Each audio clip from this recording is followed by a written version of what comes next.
Langit Jakarta sore itu berwarna kelabu, sama kelabunya dengan hatiku. Asap knalpot dari jalanan yang tak pernah tidur menyusup masuk melalui celah ventilasi, membawa aroma polusi yang sudah begitu akrab di hidungku. Di dapur kecil yang pengap ini, hanya ada satu aroma lain yang lebih mendominasi. Bau tajam ikan asin yang sedang kugoreng di atas wajan tua yang sudah menghitam di beberapa sisinya. Asapnya mengepul, membuat mataku sedikit perih, tapi aku sudah terbiasa. Sama seperti aku sudah terbiasa dengan rasa lapar yang samar-samar selalu ada, bahkan setelah makan. Namaku Arini. Usiaku baru 32 tahun, tapi cermin di kamar mandi seolah berbohong, memantulkan bayangan seorang wanita yang setidaknya 10 tahun lebih tua. Garis-garis halus mulai terukir di sudut mata dan bibirku, bukan karena tawa bahagia, melainkan karena terlalu sering menahan tangis dan kertakan gigi. Rambutku yang dulu hitam legam dan berkilau, kini tampak kusam dan sering rontok. Tanganku, yang seharusnya masih halus, kini terasa kasar dengan kapalan tipis di beberapa bagian, hasil dari pekerjaan rumah tangga tanpa henti yang tak pernah dihargai. Di meja makan kayu yang sudah reot, hanya ada 3 piring kaleng, sebuah bakul nasi yang isinya tak pernah benar-benar penuh, dan sebentar lagi, sepiring ikan asin goreng. Inilah menu kami hampir setiap hari. Nasi dan ikan asin. Terkadang, jika aku cukup beruntung menemukan sisa sayuran layu di tukang sayur keliling dengan harga sangat miring, akan ada tumis kangkung atau cah sawi sebagai pelengkap. Tapi hari ini, keberuntungan sedang tidak berpihak padaku. Uang belanja yang diberikan suamiku, Mas Bayu, hanya cukup untuk membeli beras dan beberapa ekor ikan asin. Bunda, Fajar lapar, suara mungil itu memecah lamunanku. Aku menoleh dan tersenyum, senyum tulus satu-satunya yang masih tersisa dalam hidupku. Fajar, putraku yang berusia 5 tahun, berdiri di ambang pintu dapur. Matanya yang bulat dan jernih menatapku penuh harap. Wajahnya kurus, pipinya sedikit tirus untuk anak seusianya, tapi dia adalah duniaku. Dialah alasanku untuk tetap bernapas di tengah neraka kecil yang kubangun bersama suamiku. Sebentar ya, sayang. Ikan asinnya sudah hampir matang. Kamu cuci tangan dulu, Gih, ujarku selembut mungkin, berusaha menyembunyikan kepedihan di hatiku. Hati seorang ibu mana yang tidak teriris melihat anaknya hanya bisa makan seadanya, sementara ia tahu dunia di luar sana menawarkan begitu banyak makanan lezat yang tak pernah bisa kami cicipi. Fajar mengangguk patuh. Ia berlari kecil ke kamar mandi di belakang, dan tak lama kemudian terdengar suara gemericik air. Aku membalik ikan asin terakhir di wajan, memastikan garingnya merata. Setelah matang, kuangkat dan kutiriskan di atas piring yang sudah dialasi kertas bekas. Aroma gurih yang tajam menusuk hidung, aroma kemiskinan yang ironisnya selalu berhasil membangkitkan selera di perut kami yang keroncongan. Kami makan dalam diam. Fajar makan dengan lahap, seolah ikan asin adalah hidangan termewah di dunia. Ia tak pernah mengeluh. Anak sekecil itu sudah belajar menerima kenyataan pahit yang bahkan orang dewasa pun sulit menelannya. Aku menyuapkan nasi ke mulutku, mengunyahnya perlahan. Rasa asin yang kuat dari ikan seolah membakar lidahku, menjadi pengingat konstan akan nasibku. Dulu, hidupku tidak seperti ini. Aku lahir dari keluarga yang lebih dari cukup. Ayahku adalah seorang pengusaha sukses, pemilik salah satu konglomerasi terbesar di negeri ini. Aku adalah putri tunggalnya, pewaris segalanya. Aku mengenyam pendidikan terbaik, bepergian ke luar negeri, dan tak pernah mengenal kata kekurangan. Tapi aku jatuh cinta. Aku jatuh cinta pada Bayu, seorang karyawan biasa di salah satu anak perusahaan ayah. Bayu tampak begitu berbeda dari pria-pria kaya yang dikenalkan padaku. Dia sederhana, pekerja keras, dan tampak tulus. Dia memujaku, mengatakan bahwa aku adalah dunianya. Ayah menentang hubungan kami mati-matian. Dia hanya mengincar hartamu, Rini. Buka matamu, begitu kata ayah suatu malam, saat aku dengan keras kepala mengumumkan niatku untuk menikah dengan Bayu. Cinta membuatku buta dan tuli. Aku menganggap ayah terlalu protektif dan tidak mengerti cinta sejati. Aku membantahnya, bertengkar hebat dengannya, dan akhirnya mengambil keputusan paling bodoh dalam hidupku. Aku pergi dari rumah, meninggalkan semua kemewahan dan fasilitas, memilih hidup bersama Bayu dengan keyakinan bahwa cinta kami bisa menaklukkan segalanya. Ayah sangat kecewa. Jika kamu memilih dia, lupakan semua yang kumiliki. Jangan pernah kembali sebelum kamu sadar siapa dirimu dan siapa dia sebenarnya. Anggap saja ayah tidak punya anak perempuan, itulah kata-kata terakhirnya sebelum aku melangkah keluar dari gerbang rumah megah yang menjadi saksiku tumbuh dewasa. Awal pernikahan kami terasa indah. Kami tinggal di kontrakan kecil ini, dan meski hidup pas-pasan, kami bahagia. Bayu begitu perhatian. Dia akan memijat kakiku yang lelah setelah seharian membereskan rumah, membisikkan kata-kata cinta sebelum tidur, dan berjanji akan bekerja keras untuk membahagiakanku. Lahirnya Fajar menambah lengkap kebahagiaan kami. Saat itu, aku benar-benar percaya bahwa keputusanku sudah tepat. Aku telah menukar istana dengan gubuk, tapi aku mendapatkan cinta. Namun, semua berubah perlahan tapi pasti setelah Bayu mendapat promosi jabatan beberapa tahun lalu. Gajinya naik, tapi uang yang diberikannya padaku justru semakin sedikit. Dia mulai sering pulang malam dengan alasan lembur. Penampilannya pun berubah. Dia mulai memakai kemeja-kemeja mahal, jam tangan yang berkilauan, dan sepatu kulit yang harganya pasti setara dengan biaya makan kami selama berbulan-bulan. Dan yang paling menyakitkan, dia mulai membawa pulang aroma lain. Bukan lagi aroma keringat kerja keras yang dulu selalu kucium saat memeluknya, melainkan aroma parfum wanita yang manis dan murahan yang menempel samar di kemejanya. Malam ini, seperti malam-malam sebelumnya, dia pulang larut. Suara motornya yang berhenti di depan rumah terdengar sekitar pukul 11 malam. Aku, yang pura-pura tertidur di samping Fajar, segera membuka mata. Jantungku berdebar, bukan karena rindu, tapi karena cemas dan amarah yang terpendam. Pintu depan berderit terbuka, lalu tertutup kembali.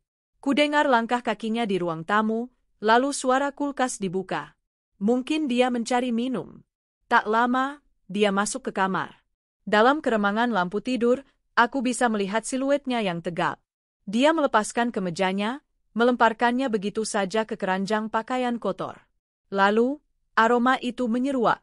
Aroma parfum wanita yang sama seperti kemarin dan kemarin lusa. Manis, menyengat, dan terasa begitu menghina. Aroma itu seolah menertawakan kebodohanku, menertawakan kesetiaanku yang hanya dibalas dengan nasi dan ikan asin. Dia merebahkan diri di sampingku, memunggungiku tanpa sepatah kata pun. Napasnya teratur, seolah tak punya beban sama sekali. Aku menahan napas, berusaha meredam isak tangis yang mendesak ingin keluar. Tanganku terkepal di bawah selimut, kuku-kukuku menancap di telapak tangan. Sakitnya tak seberapa dibanding sakit di hatiku. Bagaimana bisa dia setega ini? Aku meninggalkan segalanya untuknya. Aku rela hidup miskin, makan seadanya, dan membesarkan anaknya dalam keterbatasan. Dan inikah balasannya? Dia menghamburkan uang untuk wanita lain, memberinya makan malam mewah yang hanya bisa kuimpikan, sementara aku dan putranya harus mengais sisa-sisa uang belanja untuk sebungkus ikan asin. Aku memejamkan mata, membiarkan air mata akhirnya mengalir tanpa suara, membasahi bantalku yang sudah lapuk. Malam itu, aku tidak tidur. Pikiranku berkelana, memutar kembali semua kenangan, semua janji manis, dan semua kebohongan yang telah kutelan bulat-bulat. Keesokan paginya, aku bangun lebih dulu. Aku menanak nasi dan menggoreng sisa ikan asin semalam. Saat Bayu bangun, dia langsung menuju kamar mandi tanpa menyapaku. Dia keluar dengan handuk melilit pinggangnya, mengambil kemeja baru dari lemari. Kemeja sutra berwarna biru gelap yang pasti sangat mahal. "Mas, sarapan dulu," kataku dengan suara serak. Dia menoleh sekilas, tatapannya dingin dan datar. "Aku sarapan di luar. Ada meeting pagi." Dia menyisir rambutnya dengan rapi, menyemprotkan parfumnya sendiri, aroma maskulin yang mahal, yang kini terasa kontras dengan bau parfum murahan yang tercium dari pakaian kotornya. Dia mengambil dompet dan kunci motor di atas meja. Saat itulah aku melihatnya. Secari kertas terlipat yang sedikit menyembul dari saku belakang celananya yang tergeletak di kursi. Saat dia sudah pergi, dengan deru motor yang menjauh, rasa penasaran mengalahkanku. Tanganku gemetar saat mengambil kertas itu. Itu adalah sebuah struk. Struk dari restoran bernama La Amour, tertanggal tadi malam. Mataku membelalak saat melihat total tagihannya. 3.700.000 rupiah. Cukup untuk biaya makan aku dan Fajar selama hampir setengah tahun. Di bawah total harga, tercetak detail pesanan. Sirloin steak wagyu, lobster thermidor, red wine Chateau Margaux. Jantungku seolah berhenti berdetak. Dunia di sekelilingku berputar. Jadi, inilah lemburnya. Makan malam mewah dengan hidangan yang namanya bahkan sulit kuucapkan. Sementara putranya sendiri, darah dagingnya, tadi malam makan dengan lahap hanya dengan nasi dan sekerat ikan asin. Amarah yang selama ini kupendam meledak tanpa suara di dalam dadaku. Panasnya menjalar ke seluruh tubuhku, membakar habis sisa-sisa cinta dan harapan yang masih kumiliki untuknya. Kebodohanku selama ini terasa begitu nyata, begitu menampar. Ayah benar. Semua yang ayah katakan tentangnya adalah benar. Aku meremas struk itu hingga menjadi bola kertas yang tak berbentuk. Aku terduduk di lantai yang dingin, air mataku kembali tumpah, tapi kali ini bukan air mata kesedihan. Ini adalah air mata kemarahan, kekecewaan, dan penyesalan yang membakar. Cukup. Aku sudah cukup menjadi wanita bodoh. Aku sudah cukup bersabar. Aku sudah cukup menelan semua penghinaan ini. Dia pikir aku siapa? Seorang wanita desa miskin yang bisa dia injak-injak sesuka hatinya? Dia lupa siapa aku. Dia lupa dari mana aku berasal. Dia telah membangunkan seekor naga yang selama ini tertidur. Aku bangkit berdiri. Langkahku mantap menuju kamar. Kubuka bagian bawah lemari pakaianku, menyingkirkan tumpukan daster lama yang sudah usang. Di baliknya, ada sebuah kotak kayu berukir yang sudah bertahun-tahun tidak pernah kubuka. Di dalamnya, ada sebuah ponsel keluaran terbaru yang tak pernah kugunakan, beberapa kartu kredit dengan limit tak terbatas, dan sebuah kartu nama. Kartu nama itu hanya berisi sebuah nama dan nomor telepon. Tuan Wijoyo. Pengawal pribadi. Tanganku tidak lagi gemetar saat mengambil ponsel dan kartu nama itu. Jari-jariku dengan mantap menekan nomor Tuan Wijoyo. Panggilan itu langsung tersambung. Halo, dengan kediaman Wijoyo. Selamat pagi, suaraku terdengar asing di telingaku sendiri. Dingin, datar, dan penuh otoritas. Suara yang sudah lama hilang. Bisa bicara dengan Tuan Wijoyo? Katakan, Arini menelepon. Hening sejenak di seberang sana, lalu terdengar suara langkah tergesa. Nona Arini. Suara berat Tuan Wijoyo terdengar kaget, tapi penuh hormat. Astaga, Nona. Akhirnya Anda menelepon. Tuan Besar akan sangat senang. Aku butuh bantuanmu, Pak Wijoyo. Dan tolong, jangan beritahu ayah dulu tentang ini. Ini urusanku, kataku tegas. Siap, Nona. Apapun yang Anda butuhkan. Aku menarik napas dalam-dalam, menatap pantulan diriku di cermin. Wanita kurus dengan mata bengkak itu masih ada di sana, tapi di dalam sorot matanya, ada sesuatu yang berbeda. Ada api yang baru saja tersulut. Aku ingin kau mencari tahu semua tentang suamiku, Bayu Prakoso. Semua rekening banknya, semua asetnya, dan yang paling penting, semua tentang wanita simpanannya. Aku ingin tahu di mana mereka akan bertemu malam ini. Segera laksanakan, Nona. Dan satu lagi, Pak Wijoyo. Ya, Nona. Siapkan gaun terbaik untukku. Juga salon dan penata rias. Malam ini, aku akan makan malam di luar. Aku menutup telepon. Di tanganku, struk dari La Amor, yang sudah lecek menjadi saksi bisu. Malam ini, permainan akan berubah. Bayu akan melihat siapa Arini yang sebenarnya. Dia akan melihat wanita yang telah dia sia-siakan, wanita yang akan menghancurkan dunia palsunya hingga berkeping-keping. Dan aku akan menikmati setiap detiknya. Aroma ikan asin akan segera tergantikan oleh aroma pembalasan dendam yang paling manis. Pagi itu terasa berbeda. Udara yang kuhirup seolah memiliki ketajaman baru, dan cahaya matahari yang menerobos masuk melalui jendela kusam tampak lebih terang, seolah ingin menelanjangi setiap sudut kebohongan di rumah ini. Usai menelepon Pak Wijoyo, aku merasakan gelombang kekuatan yang aneh mengaliri tubuhku. Rasa sakit itu masih ada, menggerogoti hatiku seperti kanker, tetapi kini ia ditemani oleh sesuatu yang lain, sebuah tujuan. Tujuan untuk mengambil kembali hidupku. Fajar sudah selesai sarapan. Ia duduk di lantai ruang tamu, asyik bermain dengan beberapa mobil-mobilan plastik yang warnanya sudah memudar. Melihatnya, hatiku kembali diliputi kelembutan. Semua ini kulakukan untuknya. Aku tidak akan membiarkan putraku tumbuh dewasa melihat ibunya ditindas dan ayahnya menjadi seorang penipu. Fajar pantas mendapatkan yang lebih baik. Dia pantas mendapatkan dunia. Sayang, hari ini kita jalan-jalan, ya? Ajakku, menghampirinya dan mengelus rambutnya yang halus. Mata Fajar langsung berbinar. Jalan-jalan kemana, Bunda? Ke taman yang ada ayunannya. Taman bermain sederhana di ujung komplek adalah satu-satunya hiburan mewah yang bisa kuberikan untuknya selama ini. Hatiku mencelos. Bukan, sayang. Kita akan pergi ke tempat yang lebih bagus. Jauh lebih bagus. Getaran ponsel di sakuku menandakan pesan masuk. Dari nomor yang tidak kukenal, tapi aku tahu itu pasti dari tim Pak Wijoyo. Nona, informasi awal sudah kami dapatkan. Target, Bayu Prakoso, memiliki 2 rekening bank rahasia dengan total saldo yang signifikan.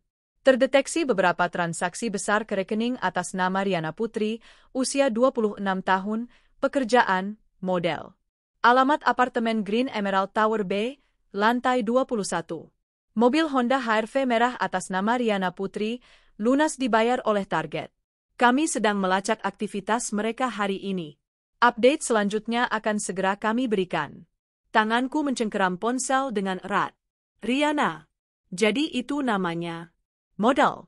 Tentu saja. Bayu selalu menyukai wanita cantik dengan tubuh semampai, tipe yang sering ia komentari saat kami menonton televisi bersama dulu. Dan apartemen mewah, mobil baru. Semua kemewahan itu dibeli dengan uang yang seharusnya menjadi hak aku dan Fajar. Uang yang seharusnya bisa membeli makanan bergizi, pakaian layak, dan masa depan yang lebih baik untuk putra kami. Rasa mual naik ke tenggorokanku. Aku bergegas ke kamar mandi dan memuntahkan sisa sarapan pagiku yang hanya terdiri dari nasi. Tubuhku gemetar hebat, bukan karena lemah, tapi karena amarah yang begitu meluap. Aku menatap pantulanku di cermin retak. Wajah pucat, mata sembab, bibir bergetar. Inikah aku? Wanita yang rela meninggalkan segalanya demi cinta, hanya untuk berakhir seperti ini? Tidak, ini bukan aku. Ini adalah cangkang kosong yang ditinggalkan oleh pengkhianatan Bayu. Arini yang sebenarnya, putri dari konglomerat Adhitama, adalah wanita yang cerdas, kuat, dan tidak akan pernah membiarkan dirinya diinjak-injak. Sudah terlalu lama aku membiarkan diriku terlelap dalam ilusi pernikahan bahagia. Sudah waktunya untuk bangun. 1 jam kemudian, sebuah mobil sedan hitam mewah berhenti tepat di depan rumah kontrakan kami yang kumuh. Tetangga yang sedang menyapu halaman menatap dengan heran. Aku tahu, mobil semewah itu adalah pemandangan yang sangat langka di gang sempit ini. Seorang wanita parubaya dengan setelan blazer yang rapi turun dari mobil. Itu Bu Siska, asisten pribadi kepercayaan ayah selama bertahun-tahun. Di belakangnya, 2 pria berbadan tegap dengan setelan hitam turun, berdiri siaga. Nona Arini, sapa Bu Siska dengan senyum tipis namun penuh hormat, matanya menyiratkan simpati saat melihat keadaanku dan lingkungan tempat tinggalku. Bu Siska, terima kasih sudah datang secepat ini, jawabku, suaraku masih sedikit serak. Perintah dari Pak Wijoyo adalah perintah dari Tuan Besar juga, Nona. Kami siap melayani Anda. Ini beberapa pakaian ganti untuk Anda dan Tuan Muda Fajar. Mobil sudah siap membawa Anda ke hotel. Aku mengangguk.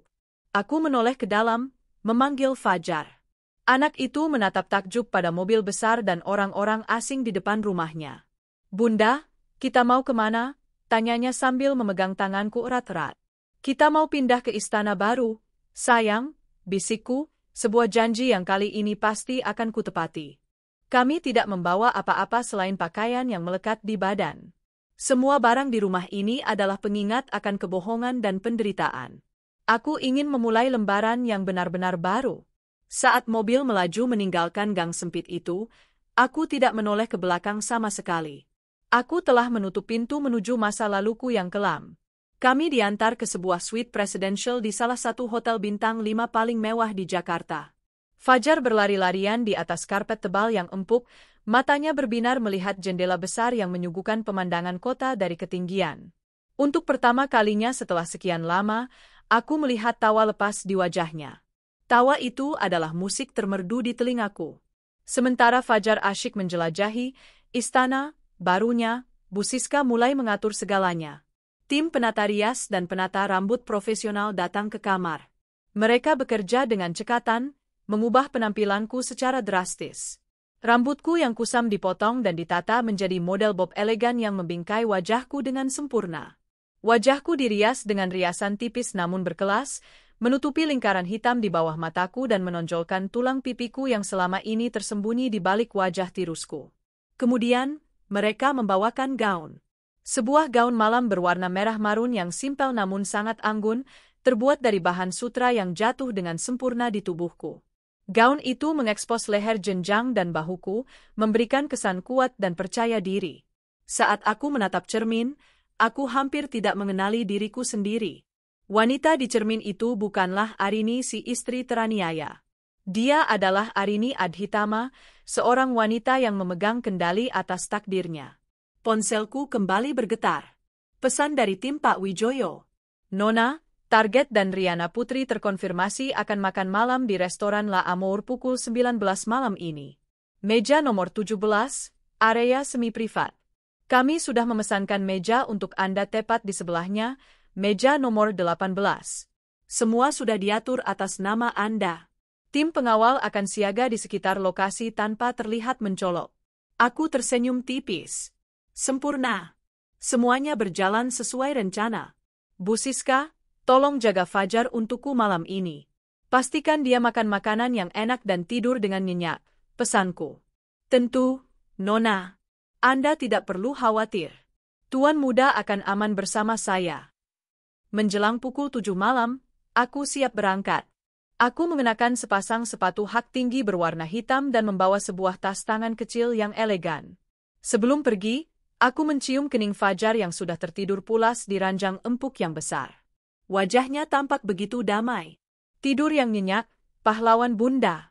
Saat kamu bangun besok, kita akan memulai hidup baru yang jauh lebih indah, bisikku. Perjalanan menuju restoran La Amour terasa singkat. Jantungku berdebar kencang, campuran antara gugup, marah, dan antisipasi. Ini bukan sekadar makan malam. Ini adalah panggung sandiwara, dan aku adalah sutradara sekaligus pemeran utamanya. Malam ini, aku akan memberikan pertunjukan terbaik dalam hidupku. Pertunjukan yang akan mengakhiri pernikahan palsu ini dengan cara yang paling dramatis. Mobil berhenti di lobi restoran yang megah. Seorang pelayan membukakan pintu untukku. Aku melangkah keluar dengan anggun, dagu terangkat tinggi. Semua mata tertuju padaku. Aku bisa merasakan tatapan kagum dari beberapa pria dan tatapan iri dari beberapa wanita. Mereka melihat seorang wanita kaya dan berkuasa, tanpa tahu badai yang bergejolak di dalam hatinya. Seorang manajer restoran menyambutku dengan ramah. Selamat malam, Nona Arini Adhitama. Meja Anda sudah kami siapkan. Aku hanya mengangguk singkat dan mengikutinya masuk. Restoran itu didesain dengan sangat mewah. Lampu kristal menggantung megah di langit-langit, alunan musik piano klasik mengalun lembut, dan aroma masakan mahal memenuhi udara. Suasananya begitu kontras dengan dapurku yang berbau ikan asin. Dari kejauhan, aku bisa melihatnya. Meja nomor 17. Di sana duduk suamiku, Mas Bayu. Dia tampak begitu gagah dengan setelan jasnya, tertawa dan berbincang mesra dengan seorang wanita muda yang cantik. Wanita itu pasti Riana. Rambutnya panjang tergerai, gaunnya sedikit terbuka, dan senyumnya penuh kemenangan. Mereka tampak seperti pasangan sempurna yang sedang dimabuk asmara. Rasa sakit itu kembali menusuk, lebih tajam dari sebelumnya. Tapi aku tidak membiarkannya terlihat di wajahku. Aku terus berjalan dengan langkah mantap, melewati beberapa meja, semakin dekat dengan mereka. Bayu dan Riana terlalu asyik dengan dunia mereka sendiri sehingga tidak menyadari kehadiranku. Manajer itu mengantarku ke meja nomor 18, tepat di sebelah mereka, hanya dipisahkan oleh sebuah partisi tanaman hias yang tidak terlalu tinggi. Aku duduk dengan posisi membelakangi mereka, tapi aku bisa melihat pantulan mereka dengan jelas di cermin besar yang tergantung di dinding di hadapanku. Ada yang bisa saya bantu, Nona? Tanya seorang pelayan yang sudah berdiri di samping mejaku. Aku mengambil buku menu yang tebal dan bersampul kulit. Mataku langsung tertuju pada halaman-halaman pertama yang berisi menu paling mahal. Aku akan membuka sebotol Charles Rothschild, kataku dengan suara tenang dan jelas, menyebut salah satu wine termahal di dunia. Pelayan itu sedikit terkejut. Baik, Nona. Untuk makanannya. Aku melirik ke arah cermin, melihat Bayu sedang menyuapi Riana sepotong steak dengan mesra. Perutku kembali terasa mual. Bawakan aku beluga caviar sebagai hidangan pembuka. Untuk hidangan utama, aku mau golden pizza dengan topping truffle putih dan emas 24 karat yang bisa dimakan. Dan untuk penutup, bawakan The Fortress Stilled Fisherman Indulgente. Aku menyebutkan menu-menu paling absurd dan paling mahal yang pernah kudengar, menu yang kutahu harganya bisa mencapai ratusan juta rupiah. Pelayan itu menatapku dengan mata terbelalak, tak percaya. Baik, Nona. Akan segera kami siapkan. Dia pergi dengan langkah sedikit limbung, mungkin masih syok. Aku duduk dengan tenang, menyesap air putih yang sudah tersedia, dan menatap pantulan dua pengkhianat itu di cermin. Mereka masih belum menyadari apapun. Mereka masih tertawa, masih bersulang, merayakan cinta terlarang mereka di atas penderitaan aku dan anakku. Tapi tidak apa-apa. Biarkan mereka menikmati saat-saat terakhir kebahagiaan palsu mereka. Naga di dalam diriku telah sepenuhnya terbangun. Dan malam ini, aku akan membakar dunia mereka hingga menjadi abu. Pertunjukan akan segera dimulai.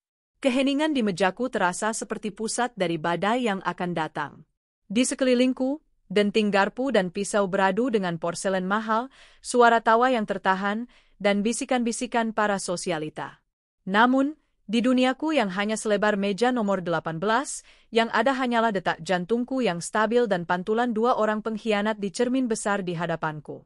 Aku adalah penonton di barisan terdepan pertunjukan sandiwara mereka, sekaligus sutradara yang akan segera menjatuhkan tirai dengan cara yang paling menghancurkan. Tidak lama kemudian, seorang sommelier, ahli anggur, datang ke mejaku, mendorong troli kecil dengan sebotol Chateau Lafite Rothschild yang berdebu, menandakan usianya yang matang. Ia menanganinya dengan sangat hati-hati, seolah itu adalah artefak suci. Dengan gerakan teatrikal yang terlatih, ia memperlihatkan labelnya kepadaku. Aku hanya mengangguk sedikit, memberinya isyarat untuk melanjutkan. Prosesi membuka botol anggur seharga ratusan juta rupiah itu menarik perhatian beberapa meja di sekitarnya. Aku bisa merasakan tatapan penasaran mereka. Dari cermin, kulihat Bayu dan Riana juga menoleh. Alis Bayu sedikit terangkat, ada kilatan kekaguman dan iri di matanya. Dia selalu mendambakan kemewahan seperti ini. Riana, di sisi lain, memutar bola matanya dengan sinis dan berbisik sesuatu pada Bayu, mungkin mencemooh wanita lajang yang menghamburkan uang sendirian. Mereka sama sekali tidak tahu bahwa uang yang sedang kuhamburkan ini hanyalah seujung kuku dari kekayaan yang telah mereka curi dariku dan Fajar. Sang sommelier menuangkan sedikit anggur ke dalam gelasku yang berbentuk tulip. Aku mengangkat gelas itu, memutarnya perlahan, mengamati warna merah delima pekat yang menari di bawah cahaya lampu kristal. Aku menghirup aromanya yang kompleks, paduan buah dark berry, cedar, dan sedikit aroma tanah setelah hujan. Kemudian, aku menyesapnya. Rasa anggur itu memenuhi mulutku, lembut, kaya, dan meninggalkan jejak yang panjang. Rasanya seperti kekuatan. Rasanya seperti pembalasan. Sempurna, ucapku pelan kepada sommelier itu.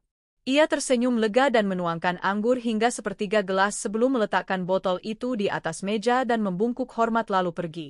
Selanjutnya, hidangan pembuka datang. Beluga caviar, disajikan di atas hamparan es serut dalam sebuah mangkuk kristal, ditemani oleh roti blini hangat, potongan telur, dan krim asam.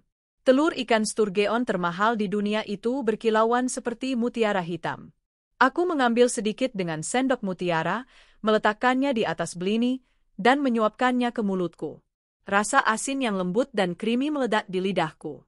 Begitu berbeda dengan rasa asin ikan yang membakar lidah, rasa asin dari air mata dan penderitaan yang selama ini menjadi makananku. Setiap butir kaviar ini adalah hinaan bagi kehidupan yang telah Bayu paksakan padaku. Aku makan dengan perlahan, menikmati setiap momen. Bukan menikmati rasanya, tapi menikmati ironinya. Aku bisa mendengar percakapan mereka dari meja sebelah. Suara manja Riana terdengar jelas. Sayang, nanti kalau proyek kamu yang baru berhasil, kita liburan ke Paris, ya? Aku mau belanja di Champs-Élysées, rengeknya. Tentu saja, cantik. Apapun untukmu, jawab Bayu dengan suara yang dibuat-buat mesra, suara yang pernah digunakannya untuk menipuku. Setelah ini, kita tidak akan hidup susah lagi. Aku akan membelikanmu apartemen yang lebih besar, mobil sport, semua yang kamu mau. Janji ya? Janji, sayang. Aku bekerja keras begini kan juga untuk masa depan kita berdua.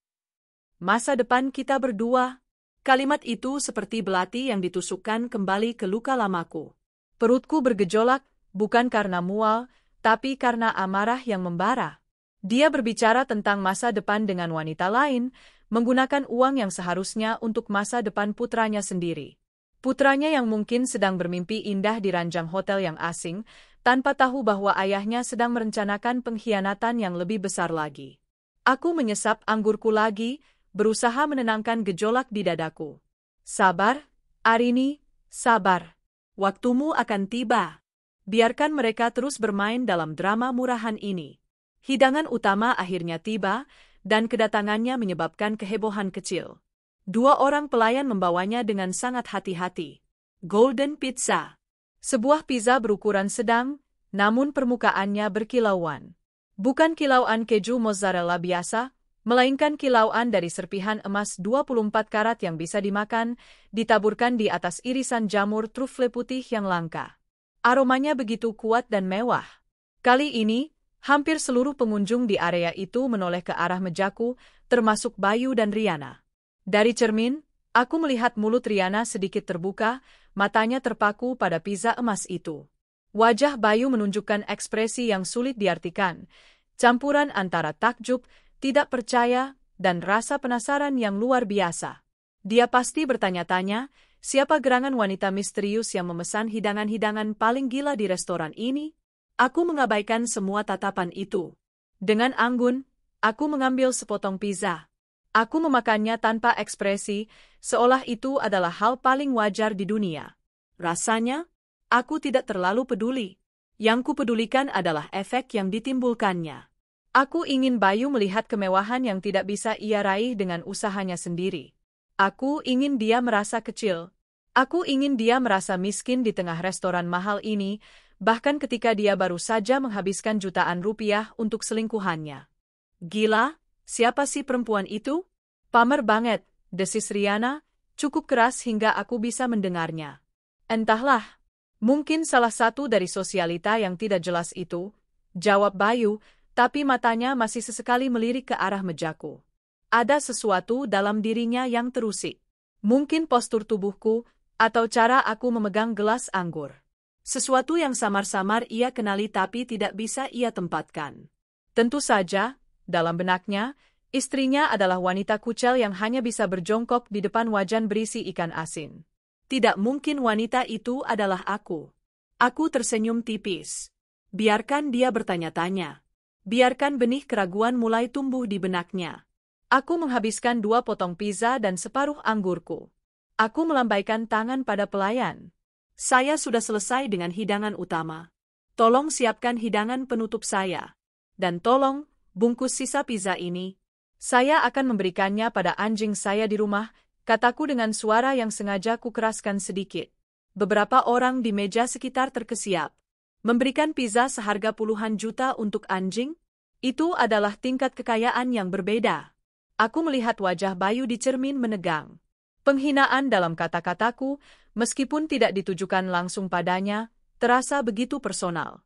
Dia, yang merasa sudah di puncak dunia karena bisa mentraktir selingkuhannya makan steak wagyu, tiba-tiba merasa seperti semut di hadapan seekor gajah. Pelayan itu mengangguk kaku dan segera membereskan mejaku. Tak lama kemudian, hidangan penutupku datang. The Fortress Stilt Fisherman Indulgence. Sebuah karya seni.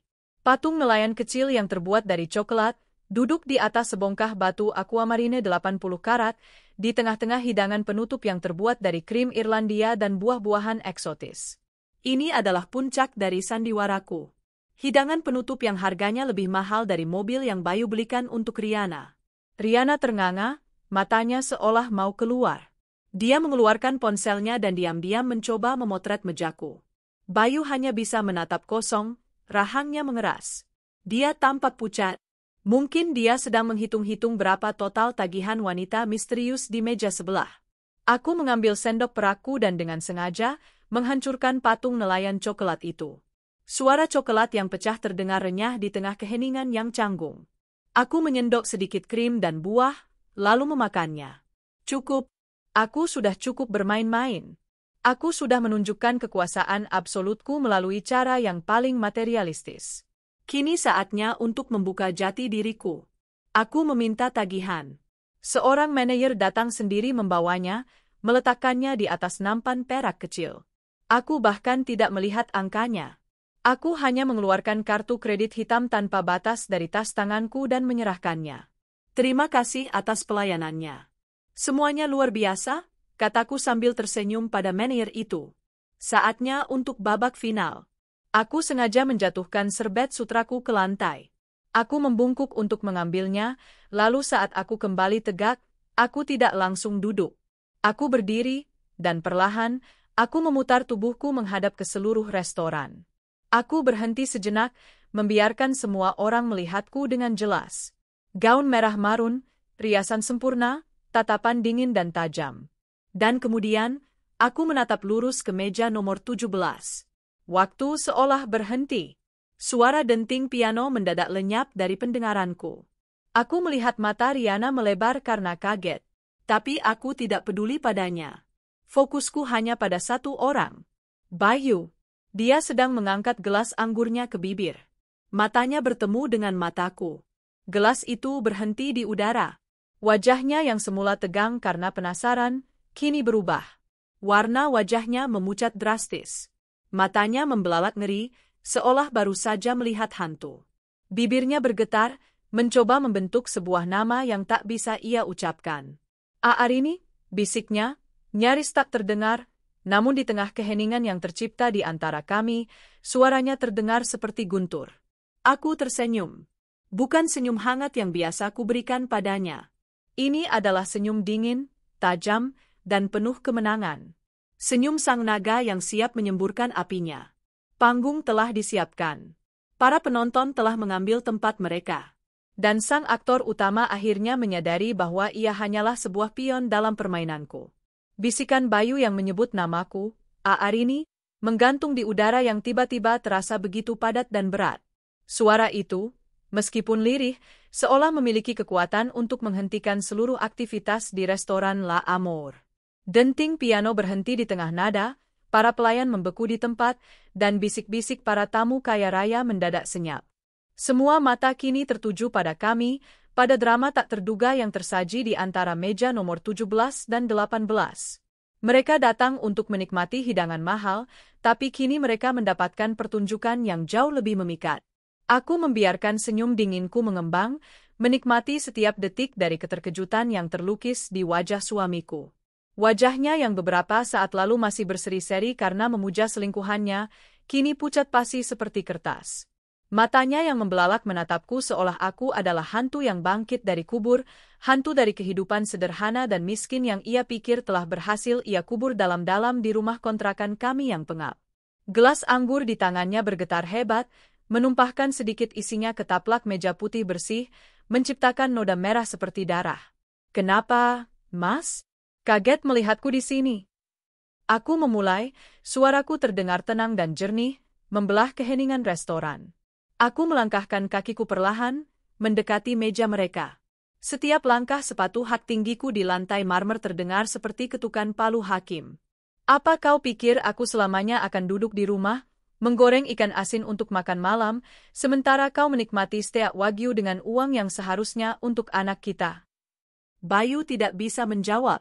Mulutnya terbuka dan tertutup seperti ikan kehabisan air. Matanya bergerak liar antara wajahku yang terpoles riasan mahal, gaun sutra merahku, dan kembali lagi ke mataku yang menatapnya tajam tanpa berkedip. Dia tidak bisa memproses ini. Wanita di hadapannya adalah Arini, istrinya, namun sekaligus bukan Arini yang ia kenal. Ini bukan wanita kucel dengan daster usang dan bau asap dapur. Ini adalah Dewi Pembalasan yang anggun dan menakutkan. Siapa kamu? Suara melengking Riana memecah ketegangan. Ia bangkit berdiri, menatapku dari atas ke bawah dengan pandangan menghina, meskipun ada ketakutan yang jelas di matanya. Berani-beraninya kamu mengganggu makan malam kami. Pergi kamu dari sini, wanita gila. Aku mengalihkan pandanganku padanya sejenak, tatapanku sedingin es. Duduk. Perintahku singkat, dengan nada otoritas yang tak terbantahkan. Ajaibnya, Riana tersentak dan tanpa sadar kembali duduk di kursinya, seolah tubuhnya bergerak sendiri di luar kendalinya. Dia tampak bingung dengan reaksinya sendiri. Aku kembali fokus pada Bayu. Wanita gila? Mungkin. Kau yang membuatku gila, Bayu. Kau dan kebohonganmu. Aku berhenti tepat di samping meja mereka. Aroma parfumnya yang mahal kini bercampur dengan aroma ketakutan yang menguar dari tubuhnya. Rin, ini tidak seperti yang kamu pikirkan. Akhirnya ia berhasil mengeluarkan suara, meskipun terbata-bata dan terdengar menyedihkan. Aku bisa jelaskan? Jelaskan? Aku tertawa kecil, tawa tanpa kegembiraan yang membuat bulu kuduk merinding. Apa yang mau kau jelaskan? Struk makan malammu semalam seharga hampir 4 juta rupiah? Atau 2 rekening bank rahasia yang kau gunakan untuk membiayai wanita ini? Aku melirik Riana dengan jijik. Atau mungkin mobil dan apartemen mewah yang kau belikan untuknya, sementara anakmu sendiri tidur di kamar yang catnya sudah mengelupas. Wajah Bayu semakin pucat. Dia menatapku ngeri. Bagaimana aku bisa tahu semua itu? Pertanyaan itu jelas terpancar dari matanya yang penuh kepanikan. Kamu mata-matai aku? Desisnya, ada kemarahan yang coba ia paksakan untuk menutupi rasa takutnya. Oh, aku tidak perlu repot-repot melakukan itu, jawabku enteng. Aku memberi isyarat dengan tanganku. Dari pintu masuk restoran, Pak Wijoyo melangkah masuk, diikuti oleh 2 orang pengawal berbadan tegap. Mereka berjalan dengan tenang namun sigap ke arah kami, membuat suasana semakin tegang. Manajer restoran yang melihat kedatangan mereka langsung membungkuk hormat. Masih tidak mengerti juga, Bayu. Aku menatapnya dalam-dalam. Kau pikir kau menikahi siapa selama ini? Seorang gadis yatim piatu miskin yang bisa kau tipu dan kau manfaatkan sesuka hatimu. Aku mengambil jeda, membiarkan pertanyaanku menggantung. Aku menoleh ke arah manajer restoran yang berdiri kaku tak jauh dari kami. Tuan Manajer, panggilku. Pria itu langsung mendekat dengan langkah cepat. Ya, Nona? Ada yang bisa saya bantu? Apa Anda tahu siapa pemilik restoran mewah ini? Tanyaku. Manajer itu tampak sedikit bingung dengan pertanyaanku. Tentu saja, Nona. Restoran ini adalah bagian dari Adhitama Hospitality Group. Aku tersenyum puas. Tepat sekali. Dan Adhitama Hospitality Group adalah anak perusahaan dari. Aku tidak perlu menyelesaikan kalimatku. Pak Wijoyo yang sudah berdiri di belakangku, membungkuk sedikit dan berkata dengan suara hormat yang bisa didengar oleh semua orang di sekitar kami, anak perusahaan dari Adhitama Corporation, Nona Arini. Lalu aku menjatuhkan bom yang sesungguhnya. Aku kembali menatap lurus ke mata Bayu yang sudah dipenuhi kengerian absolut. Dan aku, kataku dengan penekanan di setiap kata, adalah Arini Adhitama, putri tunggal dan pewaris utama dari Adhitama Corporation. Hening. Keheningan yang tercipta kali ini lebih pekat dari sebelumnya. Seolah seluruh oksigen di dalam ruangan tersedot habis. Rahang Riana jatuh terbuka, riasan di wajahnya tak mampu menyembunyikan ekspresi syok dan kebodohan yang total. Tapi tatapanku tetap terkunci pada Bayu. Aku melihat proses di dalam otaknya. Penyangkalan, kebingungan, ketakutan, dan akhirnya pemahaman yang mengerikan. Kilasan-kilasan memori pasti berkelebat di benaknya. Pertentanganku dengan ayah, nama belakangku yang tak pernah ia pertanyakan lebih jauh, kemudahanku melepaskan semua kemewahan demi dirinya, sesuatu yang seharusnya menjadi pertanda besar. Dia telah dibutakan oleh kesombongan dan kebodohannya sendiri. Dia pikir dia telah mendapatkan seorang istri bodoh yang penurut, padahal dia sedang tidur dengan naga yang menyamar. Tidak mungkin. Gagapnya, menggelengkan kepalanya dengan panik. Kamu bohong. Kamu hanya istriku yang miskin dari desa. Cukup, bentakku. Kali ini suaraku meninggi, memotong penyangkalannya yang menyedihkan. Kau pikir aku peduli dengan apa yang kau percaya? Fakta tidak membutuhkan persetujuanmu untuk menjadi nyata. Aku menoleh ke Pak Wijoyo. Tunjukkan padanya. Pak Wijoyo mengangguk. Salah satu pengawal melangkah maju dan meletakkan sebuah tablet di atas meja di hadapan Bayu dan Riana. Layar tablet itu menyala, menampilkan rincian transaksi dari 2 rekening rahasia Bayu. Aliran dana jutaan rupiah yang masuk ke rekening Riana. Salinan bukti pembayaran lunas mobil Honda HRV merah. Salinan akta sewa apartemen di Green Emerald. Semuanya terpampang jelas. Riana menatap layar itu dengan ngeri, lalu menatap Bayu, seolah meminta pertolongan yang tak akan pernah datang. Bagi Bayu, bukti-bukti itu seolah menjadi pukulan terakhir. Tubuhnya merosot di kursi, seluruh kekuatan seolah terkuras habis darinya. Dia tidak lagi menatapku, tatapannya kosong, menembus tablet di hadapannya. Dunia yang susah payah ia bangun di atas kebohongan hancur berkeping-keping di depan matanya hanya dalam hitungan menit. Impiannya untuk menjadi kaya, untuk memiliki wanita cantik dan hidup mewah, semuanya lenyap. Dia telah melakukan kesalahan paling fatal dalam hidupnya. Dia tidak hanya menipu istrinya. Dia telah menipu dan mempermalukan putri dari salah satu orang paling berkuasa di negeri ini. Kesadaran itu menghantamnya seperti kereta barang.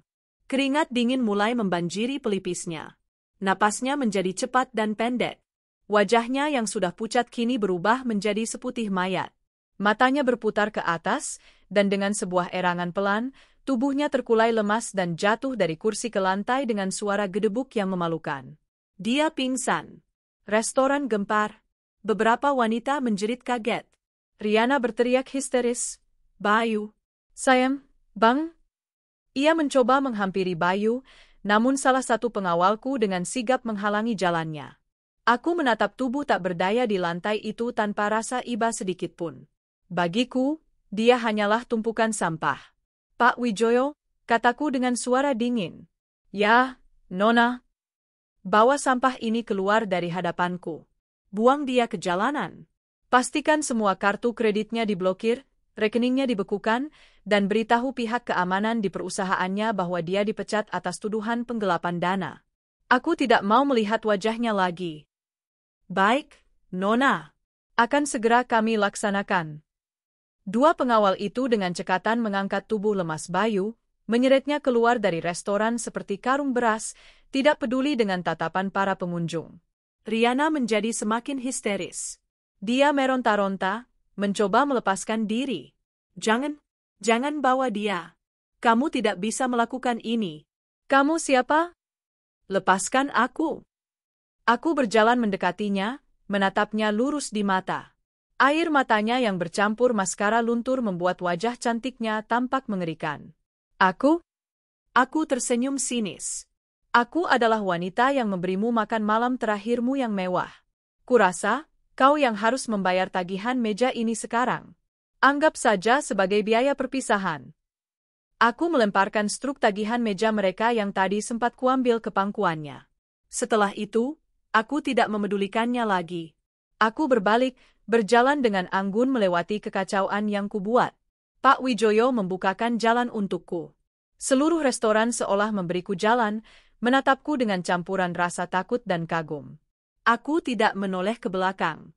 Aku tidak peduli dengan teriakan histeris Riana atau nasib Bayu selanjutnya.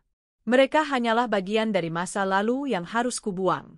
Saat aku melangkah keluar dari pintu restoran dan menghirup udara malam yang segar, aku merasa seperti baru saja terlahir kembali.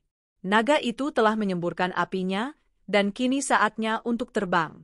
Udara malam Jakarta yang lembab terasa sejuk di kulitku saat aku melangkah keluar dari lobi restoran La Amour yang berpendingin. Di belakangku, di dalam ruangan berlapis emas dan bludru itu, kekacauan yang kuciptakan masih bergema, jeritan histeris Riana, bisik-bisik para tamu yang syok, dan keheningan memalukan dari seorang pria yang pingsan karena kebenarannya sendiri. Tapi di sini, di bawah langit malam yang ditaburi polusi cahaya kota, aku hanya merasakan keheningan. Sebuah keheningan yang membebaskan. Tidak ada air mata. Tidak ada rasa sesal. Yang ada hanyalah kehampaan yang aneh, Seolah sebuah tumor ganas yang selama bertahun-tahun menggerogoti jiwaku akhirnya berhasil diangkat. Rasa sakitnya masih ada, seperti luka operasi yang ngilu, tapi racunnya telah hilang. Aku merasa ringan, bersih, dan berbahaya. Sebuah sedan hitam mewah meluncur mulus ke hadapanku. Pak Wijoyo dengan sigap membukakan pintu belakang. Aku masuk dan duduk di atas jok kulit yang empuk, kelembutan yang kontras dengan kekerasan yang baru saja kutunjukkan. Mobil melaju dengan tenang, meninggalkan panggung sandiwara itu di belakang. Semua instruksi Anda sedang dilaksanakan, Nona Arini, lapor Pak Wijoyo dari kursi depan, suaranya datar dan profesional. Target sudah diturunkan di sebuah halte bus sekitar 1 kilometer dari restoran. Semua akses keuangannya akan terblokir total dalam 10 menit ke depan. Pihak personalia di kantornya juga sudah menerima pemberitahuan pemecatan dengan catatan khusus dari Adhitama Corporation. Dia tidak akan bisa mendapatkan pekerjaan di perusahaan manapun yang bereputasi lagi. Aku mengangguk pelan, mataku menatap gedung-gedung pencakar langit yang berlomba meraih awan. Bagaimana dengan wanita itu? Nona Riana Putri sedang ditahan oleh manajemen restoran karena tidak mampu membayar tagihan. Kartu kreditnya ditolak, jawab Pak Wijoyo tanpa sedikit pun emosi. Mengingat restoran ini milik Anda, apa yang harus kami lakukan padanya, Nona? Aku membayangkan wajah Riana yang panik dan terhina. Wanita yang beberapa jam lalu menatapku dengan angkuh, kini mungkin sedang memohon-mohon di hadapan manajer restoran. Tidak ada kepuasan dalam bayangan itu, hanya rasa jijik. Dia hanyalah parasit yang menempel pada inang yang salah. Biarkan dia. Biarkan dia merasakan bagaimana rasanya menjadi miskin dan tidak berdaya, bahkan hanya untuk 1 malam. Setelah dia berhasil menemukan cara untuk membayar tagihannya, jangan halangi dia pergi. Dia tidak penting, putusku. Nasibnya tidak lagi menarik bagiku. Dia adalah kerusakan ikutan, korban dari kebodohannya sendiri karena memilih pria yang salah. Sisa perjalanan kembali ke hotel kami lalui dalam keheningan. Lampu-lampu kota berkelebat di luar jendela, menciptakan pola-pola abstrak di wajahku. Dulu, saat pertama kali datang ke kota ini bersama Bayu, lampu-lampu ini tampak begitu mengintimidasi, simbol dari dunia yang tak bisa kugapai. Sekarang, mereka tampak seperti permata yang terhampar di kakiku, menunggu untuk kuambil. Kota ini adalah kerajaanku, kerajaan yang pernah kutinggalkan demi ilusi cinta yang murah. Ketika aku tiba di suite presidential, Bu Siska menyambutku dengan senyum lega. Selamat datang kembali, Nona. Bagaimana Fajar? Tanyaku, hal pertama dan terpenting dalam benakku. Tuan muda tidur sangat nyenyak. Dia sempat makan malam banyak sekali, sepertinya dia sangat suka spaghetti, lapor Bu Siska. Aku tersenyum tulus untuk pertama kalinya malam itu. Aku berjalan ke kamar tidur yang luas tempat Fajar terlelap. Putraku tidur di tengah ranjang king size yang masif, tubuh mungilnya tampak tenggelam di antara selimut tebal dan bantal-bantal empuk. Wajahnya begitu damai, bibirnya sedikit terbuka, napasnya teratur. Dia tidak tahu badai yang baru saja dilewati ibunya. Dia tidak tahu bahwa ayahnya baru saja dihapus dari kehidupan kami. Dan itu lebih baik. Aku duduk di tepi ranjang, mengelus pipinya yang lembut dengan punggung jariku. Inilah duniaku. Inilah alasanku. Selama ini aku pikir aku berjuang demi Fajar, tapi aku salah. Aku berjuang bersama Fajar. Kekuatan yang kumiliki malam ini berasal dari tatapan matanya yang polos, dari cintanya yang tanpa syarat. Aku tidak akan pernah lagi membiarkan siapapun merenggut kebahagiaan dari wajah ini. Mulai besok, hidup kita akan berbeda, sayang. Bisikku. Bunda janji, tidak akan ada lagi nasi dan ikan asin. Hanya ada kebahagiaan. Setelah beberapa saat, aku bangkit dan berjalan ke ruang tamu utama. Aku berdiri di depan jendela raksasa yang menyuguhkan pemandangan kota 180 derajat. Aku mengambil ponselku, tanganku sedikit gemetar. Ada satu panggilan lagi yang harus kulakukan malam ini. Panggilan yang paling sulit. Aku menekan nomor yang sudah bertahun-tahun kusimpan tapi tak pernah berani kuhubungi. Jantungku berdebar lebih kencang daripada saat aku menghadapi Bayu. Nada sambung terdengar 3 kali sebelum sebuah suara berat dan berwibawa yang sangat kukenal menjawab. Halo? Suara itu tidak berubah. Tetap dingin, penuh kuasa, dan berjarak. Suara ayahku, Baskara Adhitama. Ayah, ucapku, suaraku terdengar seperti bisikan. Hening sejenak di seberang sana. Aku bisa membayangkan ayah mengerutkan keningnya, melihat nama yang muncul di layar ponselnya. Nama putri yang telah mengecewakannya. Arini, jawabnya akhirnya. Nada suaranya datar, mustahil untuk ditebak. Setelah 5 tahun, akhirnya kau ingat punya ayah. Kata-katanya tajam, tapi aku sudah menduganya. Aku tidak akan membiarkan itu menggoyahkanku. Aku bukan lagi gadis pemberontak yang kabur dari rumah. Aku adalah seorang ibu yang memperjuangkan masa depan anaknya. Aku tidak menelepon untuk meminta maaf, kataku tegas, mengejutkan diriku sendiri dengan kekuatanku. Aku menelepon untuk memberitahu ayah bahwa aku telah kembali. Kembali? Ada sedikit nada sinis dalam suaranya. Laki-laki pilihanmu itu akhirnya meninggalkanmu. Aku yang meninggalkannya, koreksiku dengan cepat. Aku yang membuangnya.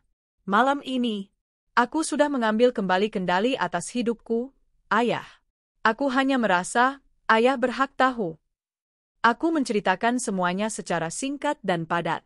Tentang kehidupan kami yang sulit, tentang pengkhianatan Bayu, dan tentang apa yang baru saja kulakukan di restoran La Amour. Aku tidak mengeluh atau meminta belas kasihan. Aku hanya melaporkan fakta, layaknya seorang CEO yang melapor kepada Dewan Direksi.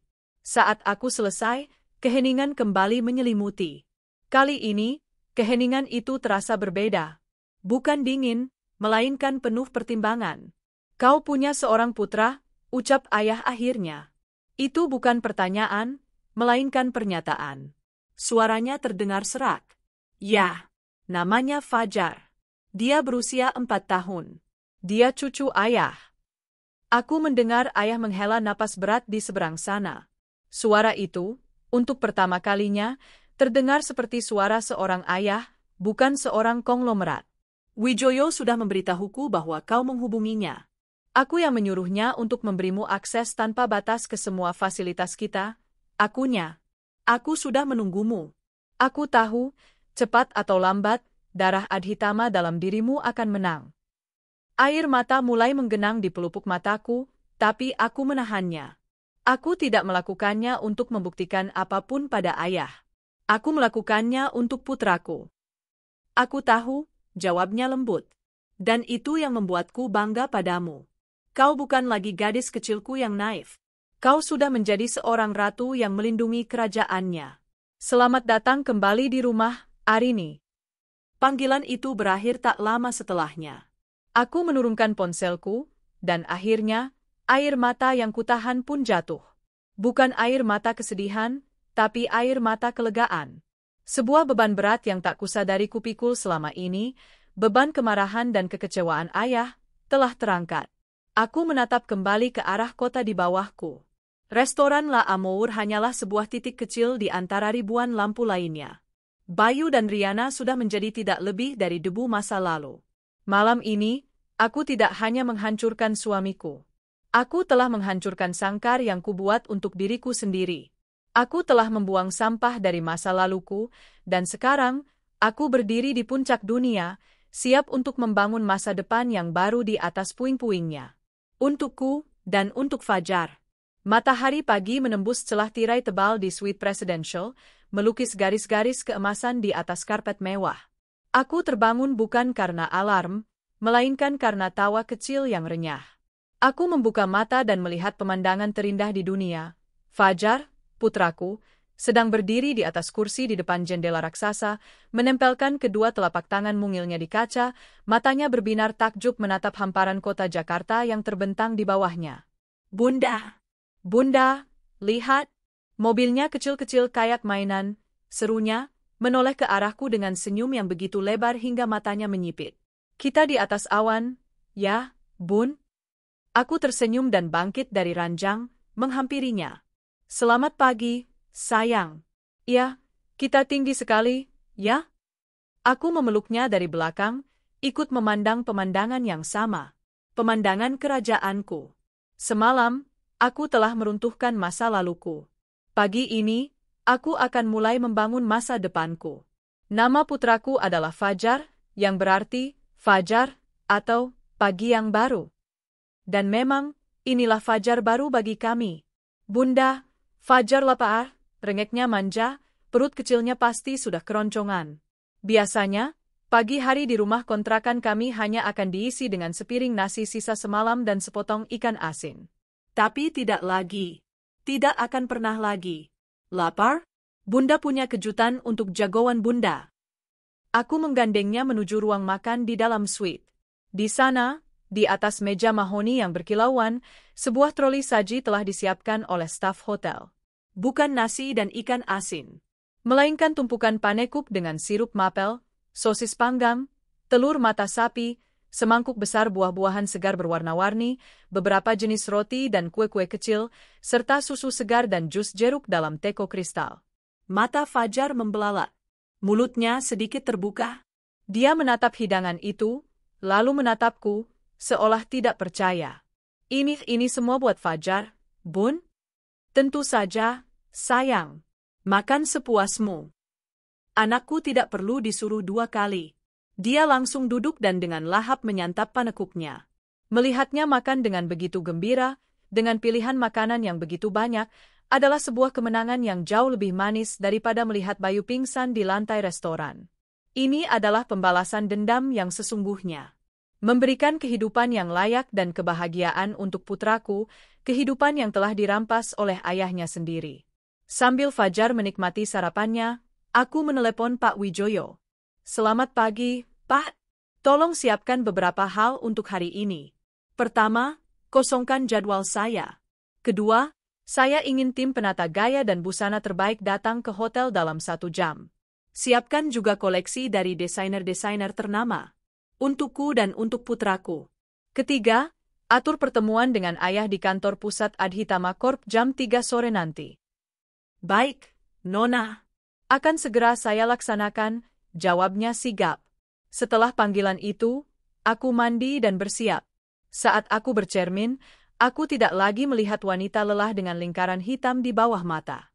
Aku melihat seorang ratu. Tatapan mataku tajam, postur tubuhku tegap. Ada aura kekuatan yang kini menguar dariku, aura yang lahir dari penderitaan dan ditempa oleh keberanian. Tepat 1 jam kemudian, tim penata gaya datang. Selama beberapa jam berikutnya, suite kami berubah menjadi butik pribadi.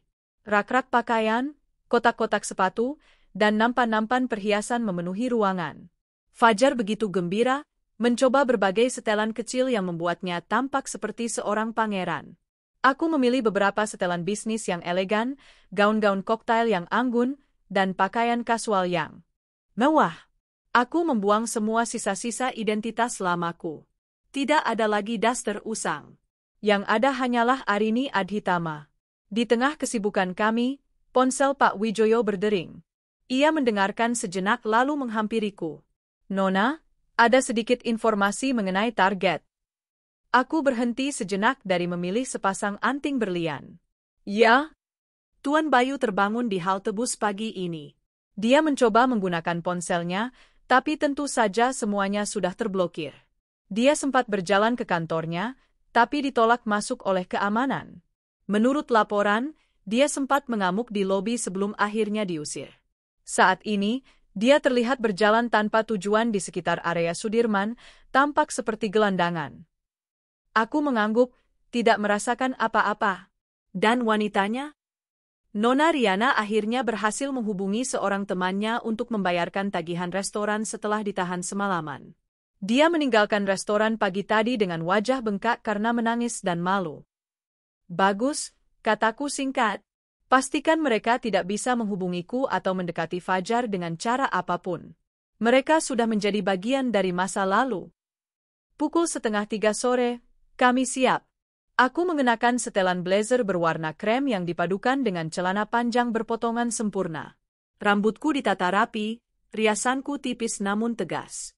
Fajar tampak menggemaskan dalam balutan kemeja putih, celana kaki, dan sepatu kulit kecil. Kami tampak seperti keluarga bangsawan. Perjalanan menuju kantor pusat Adhitama Corporation terasa seperti napak tilas. Gedung pencakar langit itu menjulang gagah di jantung distrik bisnis Jakarta, sebuah monumen kekuasaan yang dibangun oleh ayahku. 5 tahun lalu, aku lari dari gedung ini, menolak semua kemewahan dan tanggung jawab yang menyertainya demi cinta buta. Hari ini, aku kembali, bukan sebagai putri yang kabur, tapi sebagai pewaris yang siap mengklaim haknya. Lobi gedung itu begitu megah, dengan lantai marmer dan pilar-pilar raksasa. Semua karyawan yang kami lewati membungkuk hormat. Kami naik lift pribadi langsung ke lantai teratas, sarang sang naga. Pintu lift terbuka, menyajikan pemandangan kantor CEO yang lebih luas dari seluruh rumah kontrakan kami. Di ujung ruangan, di belakang meja kayu raksasa, duduklah ayahku, Baskara Adhitama. Dia tampak tidak berubah, masih dengan rambutnya yang mulai memutih di pelipis dan tatapan matanya yang tajam seperti elang. Dia bangkit saat kami masuk. Matanya menatapku sejenak, ada kilatan persetujuan di sana. Lalu, tatapannya jatuh pada sosok mungil yang bersembunyi di belakang kakiku. "Bunda, itu siapa?" bisik Fajar, sedikit takut dengan aura kakeknya yang mengintimidasi. Aku berjongkok, mensejajarkan diriku dengan Fajar. "Itu kakek, sayang.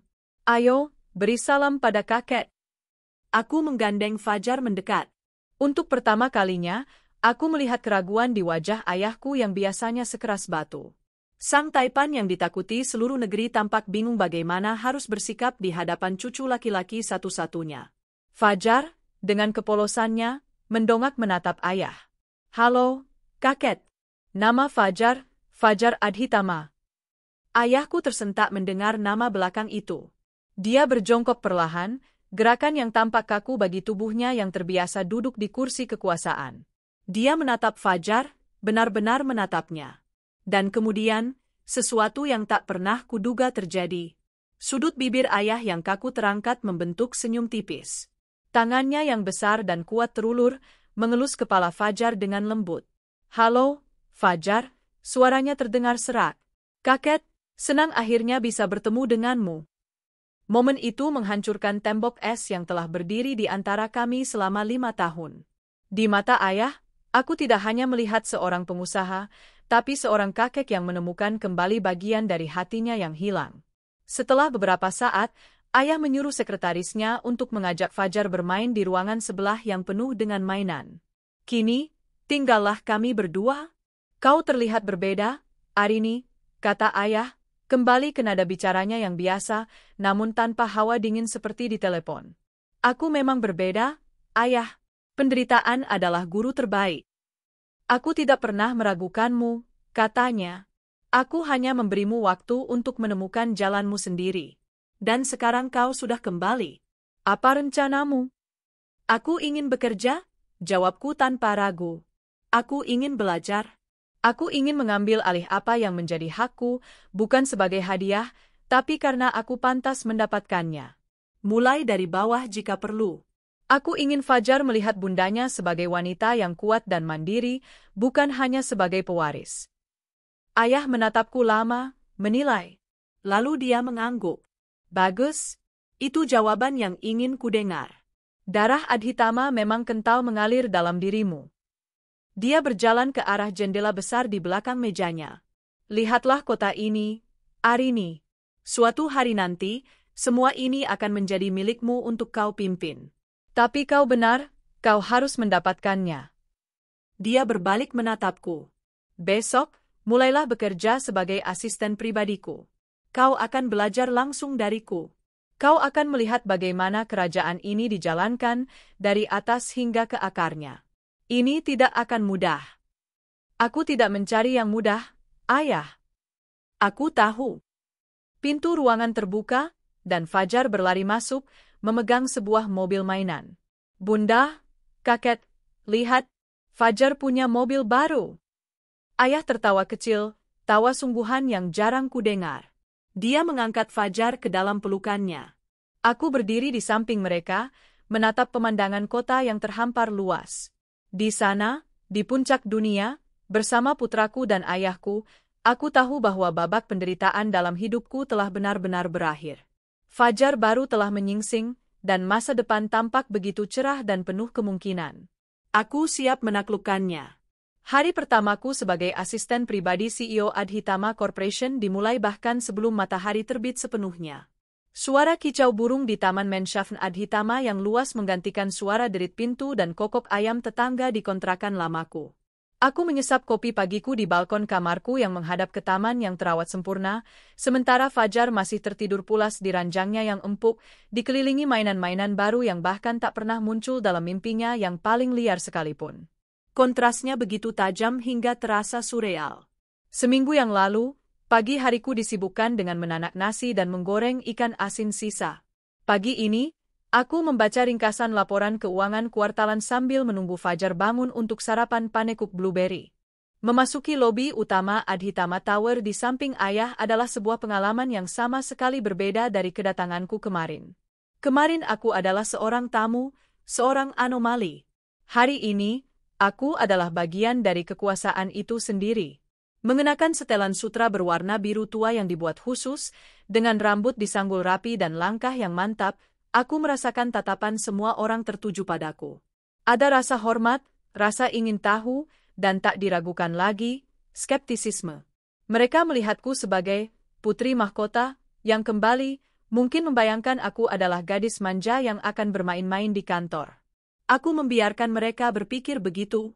Waktu yang akan membuktikan siapa diriku sebenarnya. Ayah tidak memberiku perlakuan khusus.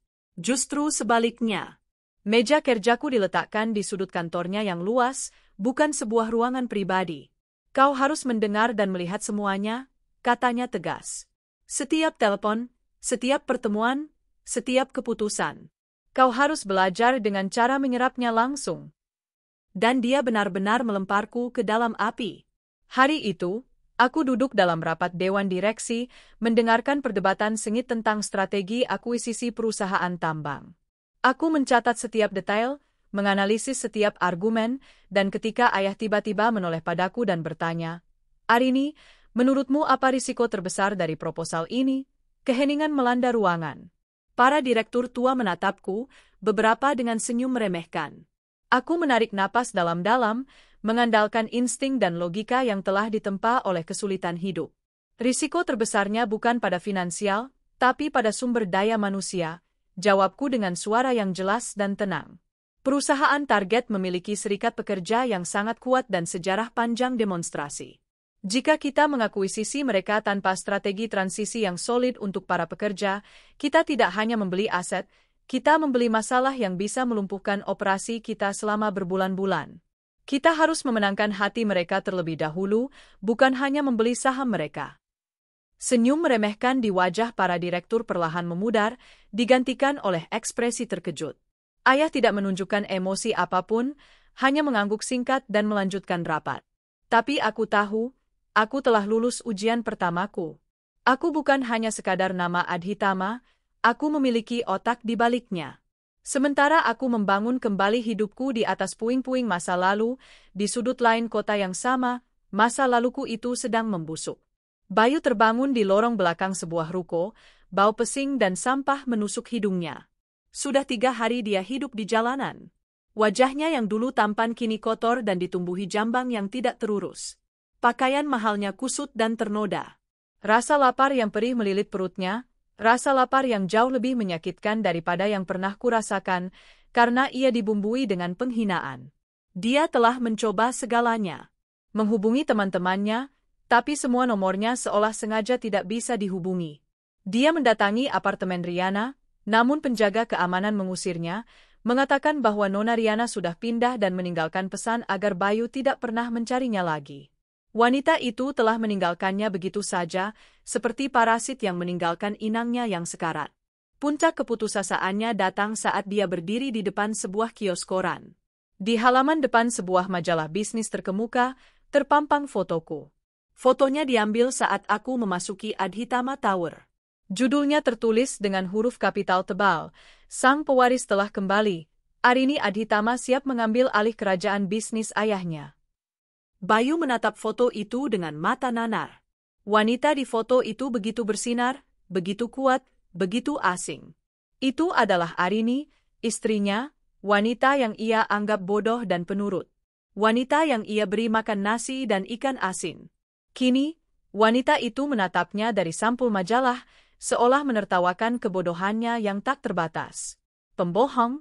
Penipu, desisnya, tangannya mengepal begitu erat hingga buku-buku jarinya memutih. Rasa benci yang membara membakar sisa-sisa kewarasannya. Bukan penyesalan yang ia rasakan, melainkan kemarahan karena merasa ditipu. Dia tidak marah karena telah menyakitiku, dia marah karena telah salah memilih korban. Didorong oleh amarah yang buta, dia melakukan hal bodoh. Dia mengingat sekolah baru Fajar, sekolah elit yang pernah ia lihat brosurnya saat Riana mengejek pilihan sekolah Fajar yang murah. Dengan sisa tenaga yang ia miliki, dia berjalan kaki berkilo-kilometer menuju sekolah itu. Pikirannya kacau, tidak tahu apa yang akan dilakukannya. Mungkin dia hanya ingin melihat Fajar. Mungkin dia ingin menggunakan Fajar untuk memeras Arini. Namun, dunia Arini yang sekarang bukanlah dunia yang bisa ia masuki dengan mudah. Begitu dia mendekati gerbang sekolah yang megah itu, dua pria berbadan tegap, orang-orang Pak Wijoyo, langsung mencegatnya. "Ada yang bisa kami bantu, Tuan Bayu?" tanya salah satu dari mereka dengan nada dingin yang sopan. Bayu tersentak. "Bagaimana kau?" "Kami diperintahkan untuk memastikan Anda menjaga jarak setidaknya 500 meter dari Nona Arini dan Tuan Muda Fajar," kata pria kedua, matanya menatap Bayu seolah ia adalah serangga. "Ini adalah peringatan pertama dan terakhir. Jika Anda mencoba mendekat lagi, kami tidak akan segan-segan menyerahkan Anda ke pihak berwajib dengan tuduhan percobaan penculikan." Rasa takut yang dingin akhirnya berhasil menembus kabut kemarahannya. Dia menatap kedua pengawal itu, lalu ke gerbang sekolah di mana anak kandungnya berada, sebuah dunia yang kini tertutup sepenuhnya untuknya. Dia telah kehilangan segalanya, bahkan hak untuk menjadi seorang ayah. Dengan bahu terkulai, dia berbalik dan berjalan pergi, ditelan oleh keramaian kota. Dia bukan lagi ancaman, hanya hantu menyedihkan dari masa lalu. Sore itu, setelah hari yang panjang di kantor, aku pulang ke Menshahen. Aku menemukan ayah dan Fajar sedang bermain kejar-kejaran di taman. Tawa riang Fajar dan senyum tulus di wajah ayah adalah pemandangan yang tak ternilai harganya. "Disinilah rumahku sekarang. Inilah keluargaku." Malam harinya, setelah Fajar tertidur, aku berdiri di balkon yang sama tempat aku minum kopi pagi tadi. Pak Wijoyo telah melaporkan insiden di sekolah Fajar. Aku tidak merasakan takut, hanya kelegaan karena telah membuat keputusan yang tepat untuk membangun benteng perlindungan di sekitar kami. Aku menatap langit malam. Bintang-bintang tampak lebih terang dari sini, jauh dari lampu-lampu jalanan yang redup di lingkungan lamaku. Aku, Arini Adhitama, telah mati dan terlahir kembali. Aku telah berjalan melewati neraka pengkhianatan dan keluar menjadi lebih kuat, lebih bijaksana, dan lebih tanpa ampun. Kerajaan baruku telah berdiri kokoh, dan aku adalah ratunya. Hantu-hantu dari masa lalu boleh saja mencoba mengintip dari kegelapan, tapi mereka tidak akan pernah bisa menyentuhku lagi. Karena Fajar telah tiba, dan cahayanya akan menghanguskan bayangan apapun yang berani mendekat. 10 tahun kemudian, langit Jakarta berwarna jingga tembaga, warna khas senja di kota yang tak pernah tidur. Dari balik dinding kaca setinggi langit-langit di lantai 88 Adhitama Tower, Arini Adhitama memandang hamparan beton dan cahaya di bawahnya. 10 tahun telah berlalu sejak hari ia kembali, sejak hari ia menghancurkan satu kehidupan untuk membangun dua kehidupan lainnya. Waktu telah memahatnya. Wajahnya, yang dulu sering dihiasi jejak kelelahan dan kesedihan tersembunyi, kini memancarkan ketenangan yang berwibawa. Garis-garis halus mulai muncul di sudut matanya, bukan dari penderitaan, melainkan dari ribuan senyuman tulus untuk putranya dan ribuan kerutan dahi saat memimpin rapat Dewan Direksi. Ia bukan lagi sang pewaris yang canggung. Ia adalah ratu. Di dunia korporat Indonesia, namanya disebut dengan campuran rasa hormat dan gentar. Di bawah kepemimpinannya sebagai CEO, posisi yang ia raih 5 tahun lalu setelah ayahnya memutuskan untuk menjadi ketua Dewan Penasihat, Adhitama Corporation telah berekspansi ke sektor teknologi ramah lingkungan dan filantropi, sebuah sentuhan yang oleh para analis bisnis disebut sebagai sentuhan Arini. Perpaduan antara ketajaman bisnis Baskara Adhitama yang legendaris dengan empati dan visi masa depan yang menjadi ciri khasnya. Getaran lembut dari ponsel di atas meja mahoninya membuyarkan lamunannya. Nama Fajar tertera di layar, di samping foto seorang remaja tampan dengan senyum cerah yang sama persis seperti senyumnya 10 tahun lalu di depan setumpuk paneko.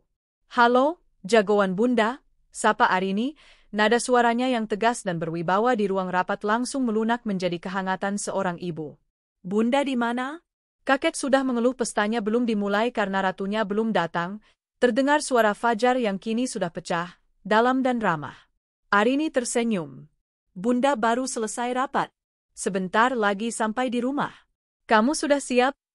Sudah dong. Jas yang Bunda pilihkan ternyata keren juga, jawab Fajar. Cepat pulangnya, Bun. Fajar ada sesuatu yang mau ditunjukkan. Tentu, sayang. Bunda segera meluncur. Arini menutup telepon dan mulai membereskan beberapa dokumen. Hari ini adalah hari ulang tahun ayahnya yang ke-70. Sebuah perayaan besar diadakan di Taman Menshavn Adhitama, dihadiri oleh kerabat dan kolega terdekat. 10 tahun. Dalam waktu itu, Fajar telah tumbuh dari seorang anak laki-laki yang gembira melihat Panekuk menjadi seorang pemuda cerdas berusia 14 tahun yang fasih berbahasa Inggris dan Mandarin, serta menjadi kapten tim debat di sekolah internasionalnya. Hubungannya dengan kakeknya begitu erat, ikatan antara sang patriark tua dengan pangeran muda yang mewarisi nama dan darahnya. Saat Arini berjalan melintasi kantornya yang luas, melewati meja kosong yang dulu menjadi tempatnya belajar, ia berhenti sejenak di depan sebuah foto berbingkai perak. Foto dirinya, Fajar, dan ayahnya diambil saat liburan di Swiss 2 tahun lalu. Mereka bertiga tersenyum bahagia dengan latar belakang pegunungan Alpen yang bersalju. Keluarga. Sesuatu yang pernah ia pikir telah hilang selamanya, kini menjadi sauh terkuat dalam hidupnya. Perjalanan pulang terasa cepat. Menshavn Adhitama yang megah tampak berkilauan di bawah cahaya lampu taman yang temaram. Musik klasik yang lembut mengalun dari arah taman belakang. Arini disambut oleh para pelayan yang membungkuk hormat. Ia menemukan ayahnya sedang duduk di salah satu kursi rotan, berbincang dengan Fajar. Ayahnya tampak lebih tua, rambutnya sudah memutih seluruhnya, namun matanya masih menyiratkan ketajaman yang sama. Melihat Fajar yang kini tingginya hampir menyamainya, duduk dengan postur tegap di samping sang kakek, Arini merasakan gelombang kebahagiaan yang meluap. Nah, ini dia ratu kita yang paling sibuk, sapa Baskara, senyumnya hangat. Maaf, ayah. Selamat ulang tahun, Arini membungkuk dan mencium pipi ayahnya. Ada beberapa hal mendesak di kantor. Pekerjaan akan selalu ada, Arini. Tapi momen seperti ini tidak, nasihat ayahnya, namun matanya penuh kebanggaan. Tadi Fajar bilang punya sesuatu untuk Bunda? Arini menoleh pada putranya. Fajar tersenyum misterius. Bukan untuk Bunda saja, tapi untuk kakek juga. Ia mengeluarkan sebuah tablet dari tasnya. Ini hanya sebuah ide kecil yang Fajar kerjakan bersama teman-teman. Di layar tablet, muncul sebuah presentasi. Judulnya, Yayasan Adhitama Cendekia, Program Beasiswa Digital untuk Anak Kurang Mampu di Pedesaan. Fajar dengan lancar dan percaya diri menjelaskan konsepnya, lengkap dengan analisis anggaran, target demografis, dan proyeksi dampak sosial. Program itu bertujuan untuk menyediakan akses internet, perangkat belajar, dan bimbingan online bagi siswa berprestasi di daerah-daerah terpencil di Indonesia. Arini dan Baskara mendengarkan dalam diam, saling berpandangan dengan ekspresi takjub. Anak ini bukan hanya cerdas, ia memiliki hati. Ia memiliki empati yang lahir dari masa lalu yang tidak ia ingat sepenuhnya, namun seolah terpatri dalam jiwanya. Setelah Fajar selesai, Baskara bertepuk tangan pelan. Ini bukan ide kecil, Nak. Ini adalah visi, katanya dengan suara serak karena emosi. Arini, siapkan dana awal dari divisi filantropi kita. Proyek ini kita jalankan. Dan Fajar, kau yang akan menjadi duta mudanya. Wajah Fajar berseri-seri. Terima kasih, kakek. Terima kasih, Bun. Malam itu, di tengah kemeriahan pesta, Arini berdiri sedikit menjauh, mengamati Fajar yang sedang berbincang akrab dengan beberapa menteri dan CEO, tamu ayahnya. Putranya sama sekali tidak canggung. Ia memiliki pesona alami dan kecerdasan yang membuatnya bisa diterima di kalangan manapun. Ia adalah perpaduan terbaik dari darah Adhitama dan kelembutan hati yang Arini tanamkan sejak kecil. Ia merasa aman. Ia merasa menang. Dinding benteng yang ia bangun di sekitar mereka begitu kokoh, Masa lalu terasa seperti cerita dari negeri dongeng yang jauh, sebuah mimpi buruk yang telah lama pudar. Ia tidak tahu, di sudut tergelap dari kota yang sama, mimpi buruk itu sedang belajar untuk berjalan lagi. Bagian 2, Gema dari Lorong Gelap. Di sebuah apartemen kecil dan pengap di pinggiran Jakarta, bau keringat dan rokok murah menempel di dinding. Bayu Pratama menatap layar laptop bekas di hadapannya. Wajahnya tidak lagi memiliki jejak ketampanan yang dulu ia banggakan. 10 tahun hidup dalam penolakan dan kegagalan telah menggoreskan garis-garis pahit di wajahnya.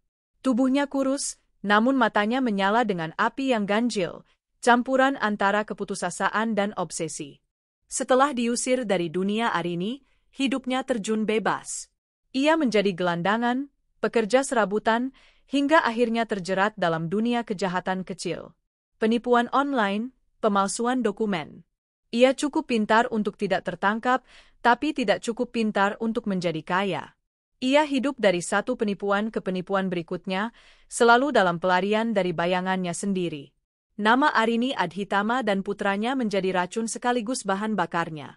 Ia mengikuti setiap berita tentang mereka melalui internet di warung-warung kopi murah. Setiap kesuksesan Arini, setiap foto Fajar yang berprestasi, terasa seperti tamparan di wajahnya.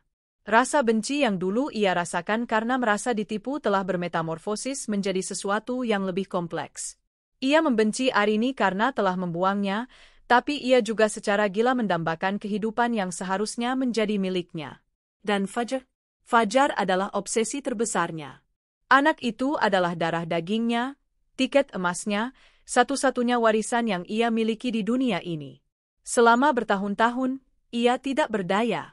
Tapi 6 bulan yang lalu, peruntungannya berubah. Dalam salah satu skema penipuannya, ia secara tidak sengaja menargetkan seorang wanita kesepian yang ternyata adalah mantan sekretaris di salah satu anak perusahaan Adhitama. Wanita itu, yang merasa tersanjung dengan perhatian palsu Bayu, tidak hanya memberinya uang, tetapi juga akses ke informasi internal tingkat rendah. Dari sana, seperti seorang pemulung yang gigih, Bayu mulai mengumpulkan serpihan-serpihan informasi. Dan malam ini, ia menemukan sesuatu. Sebuah postingan di forum alumni Sekolah Internasional Fajar.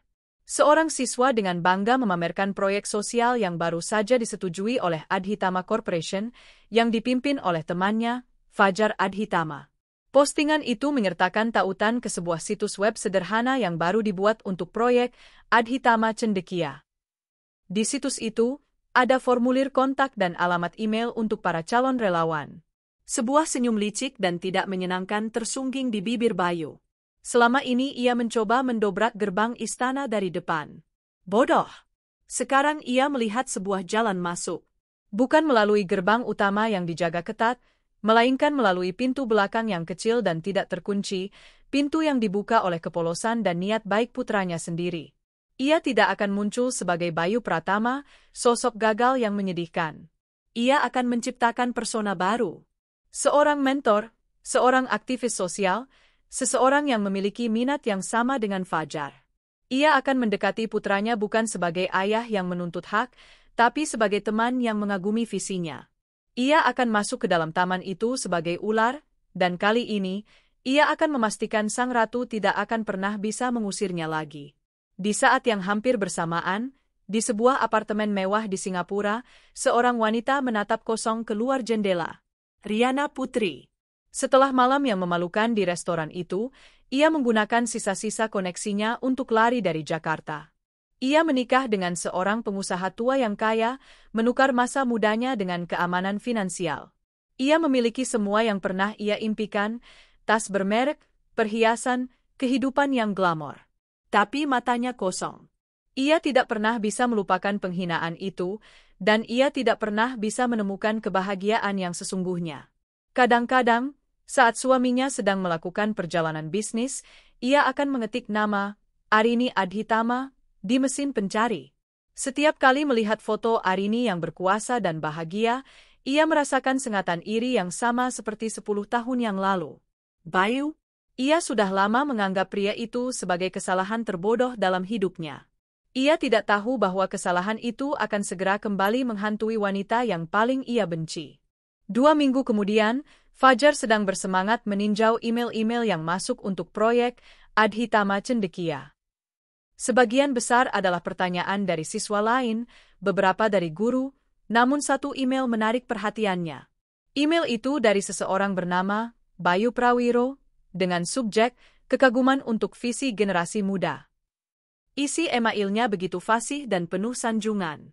Bayu Prawiro ini memperkenalkan diri sebagai seorang pegiat literasi dari sebuah komunitas kecil. Ia mengaku sangat terinspirasi oleh ide Fajar dan menawarkan diri untuk membantu tanpa pamrih, mungkin dengan berbagi pengalamannya dalam mengorganisir kegiatan sosial di tingkat akar rumput. Gaya bahasanya cerdas, rendah hati, dan penuh semangat. Fajar, yang hatinya tulus dan pikirannya terbuka, merasa sangat senang. "Bunda, lihat, ada seorang pegiat sosial yang mau membantu proyek Fajar," serunya saat makan malam. Arini membaca email itu sekilas. Nama depan, Bayu, membuatnya berhenti sejenak, sebuah refleks dari trauma masa lalu, namun ia segera mengabaikannya. Bayu adalah nama yang umum, dan nama belakangnya berbeda. Lagi pula, Bayu yang ia kenal adalah seorang pemalas yang oportunis, bukan seorang aktivis sosial yang fasih menulis. "Bagus sekali, sayang. Tapi tetap hati-hati, ya. Minta tim dari yayasan untuk memeriksa latar belakangnya sebelum kalian bertemu atau bertukar informasi penting." Nasihat Arini, sebuah prosedur standar yang selalu ia terapkan. Fajar mengangguk patuh. Tentu saja, pemeriksaan latar belakang yang dilakukan oleh tim terhadap persona fiktif, Bayu Prawiro, tidak menemukan apapun yang mencurigakan. Identitas itu baru dibuat, bersih tanpa catatan. Komunikasi antara Fajar dan Bayu Prawiro pun berlanjut melalui email. Bayu memainkan perannya dengan sempurna. Ia tidak pernah meminta apapun. Ia hanya memberi ide-ide cemerlang, tautan ke artikel-artikel inspiratif, dan pujian yang tulus untuk kecerdasan Fajar. Ia memposisikan dirinya sebagai mentor yang kagum. Fajar, yang selama ini hidup di antara orang-orang dewasa di dunia korporat ibunya dan teman-teman sebayanya, merasa menemukan sosok baru, seorang teman dewasa yang memahaminya di level yang berbeda. Setelah sebulan berkomunikasi, Bayu merasa waktunya telah tiba. Ia mengusulkan sebuah pertemuan singkat melalui video call dengan alasan ingin membahas beberapa ide secara lebih efektif. Fajar, tanpa curiga sedikit pun, setuju. Di apartemennya yang kumuh, Bayu mempersiapkan diri. Ia bercukur rapi, mengenakan kemeja terbaiknya yang sudah sedikit usang, dan mengatur pencahayaan agar menyamarkan kondisi ruangannya. Jantungnya berdebar kencang saat ia mengklik tombol panggil. Wajah Fajar muncul di layar. Wajah putranya. Begitu mirip dengan Arini, namun dengan rahang dan sorot mata yang mengingatkannya pada dirinya sendiri di masa muda. Emosi yang aneh, campuran antara kebanggaan, iri, dan rasa memiliki yang buas, bergejolak di dalam dirinya. "Halo, Pak Bayu. Senang akhirnya bisa bertatap muka," sapa Fajar dengan ramah. "Panggil saja Mas Bayu, Fajar." "Saya juga senang sekali," jawab Bayu, suaranya ia buat seramah mungkin. Percakapan berjalan lancar. Bayu terus memainkan perannya, membahas proyek dengan antusias. Namun matanya tidak pernah lepas dari wajah Fajar, mempelajari setiap ekspresi, setiap senyuman. Kemudian, ia mulai menanam benihnya. "Kamu anak yang luar biasa, Fajar. Ibumu pasti sangat bangga," katanya dengan nada tulus. "Terima kasih, Mas." "Iya, Bunda selalu mendukungku. Pasti tidak mudah tumbuh besar hanya dengan seorang ibu, meskipun ibumu adalah wanita yang hebat," lanjut Bayu, nadanya penuh simpati. "Ayahmu, maaf jika saya lancang, apakah beli?" Fajar terdiam sejenak. Topik ini adalah satu-satunya area abu-abu dalam hidupnya yang cerah. Arini tidak pernah berbohong padanya. Sejak Fajar cukup besar untuk bertanya, Arini menceritakan kebenarannya, tentu dengan versi yang disederhanakan. Bahwa ayahnya adalah pilihan yang salah, bahwa ia telah menyakiti mereka, dan bahwa mereka lebih baik hidup tanpanya. Fajar menerima cerita itu, tapi kekosongan dan rasa ingin tahu seorang anak laki-laki tidak pernah bisa sepenuhnya terisi. "Ayah saya meninggalkan kami saat saya masih sangat kecil," jawab Fajar jujur, sedikit tidak nyaman. Saya tidak pernah mengenalnya. Bayu memasang ekspresi terkejut dan sedih yang sangat meyakinkan. Ya Tuhan, saya turut prihatin. Pria macam apa yang tega meninggalkan anak seberbakat dirimu? Terkadang, Fajar, sebuah cerita memiliki dua sisi. Mungkin ada alasan yang tidak pernah kamu ketahui. Terkadang orang baik melakukan kesalahan besar karena keadaan. Benih keraguan itu telah ditanam. Sebuah pertanyaan kecil yang akan tumbuh di benak Fajar. Bayu tidak mendorong lebih jauh. Ia dengan cepat mengalihkan pembicaraan kembali ke topik proyek. Panggilan video itu berakhir dengan Fajar yang merasa semakin kagum pada Mas Bayu, sementara Bayu merasa kemenangan sudah di depan mata. Namun, ia tidak menyadari satu hal. Di dunia Arini Adhitama, tidak ada yang namanya kebetulan. Setiap percakapan digital yang melibatkan anggota keluarga inti, terutama Fajar, secara otomatis direkam dan ditranskripsi oleh Sistem Keamanan Siber Adhitama Corp. Itu adalah protokol yang dipasang Pak Wijoyo bertahun-tahun lalu sebagai tindakan pencegahan. Malam itu, saat Arini melakukan tinjauan keamanan rutin mingguan, ia membaca transkrip percakapan video Fajar. Jantungnya terasa berhenti berdetak saat membaca dialog tentang ayah. Alarm berbunyi di kepalanya, bukan karena kata-katanya, tapi karena strategi psikologis yang digunakan. Terlalu halus, terlalu licik. Ini bukan pekerjaan seorang aktivis sosial biasa. Ia segera meminta tim siber untuk melakukan penelusuran mendalam terhadap identitas Bayu Prawiro, tidak hanya pemeriksaan latar belakang permukaan. Kali ini, mereka melacak alamat IP, menganalisis jejak digital, dan melakukan perbandingan biometrik suara dari rekaman video call dengan data-data yang ada. Keesokan paginya, saat Arini sedang sarapan bersama Fajar, Pak Wijoyo datang dengan sebuah tablet di tangannya. Wajahnya pias.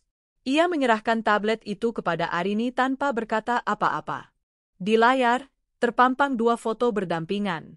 Satu adalah foto tangkapan layar, Bayu Prawiro, dari video call. Yang satu lagi adalah foto lama dari arsip personalia foto Bayu Pratama, suaminya. Meskipun 10 tahun telah mengubahnya, struktur tulang dan sorot mata yang licik itu tidak bisa dipungkiri. Di bawahnya ada laporan singkat. Alamat IP terlacak di sebuah apartemen murah di Cengkareng, dan analisis suara menunjukkan kecocokan 97,8%. Napas Arini tercekat. Ular itu telah berhasil masuk ke tamannya. Ia menatap Fajar yang sedang asyik mengoleskan selai di rotinya, begitu polos dan tidak menyadari bahaya yang sedang mengintainya. Rasa dingin yang familiar, rasa takut yang pernah ia kubur dalam-dalam, mencoba merayap kembali.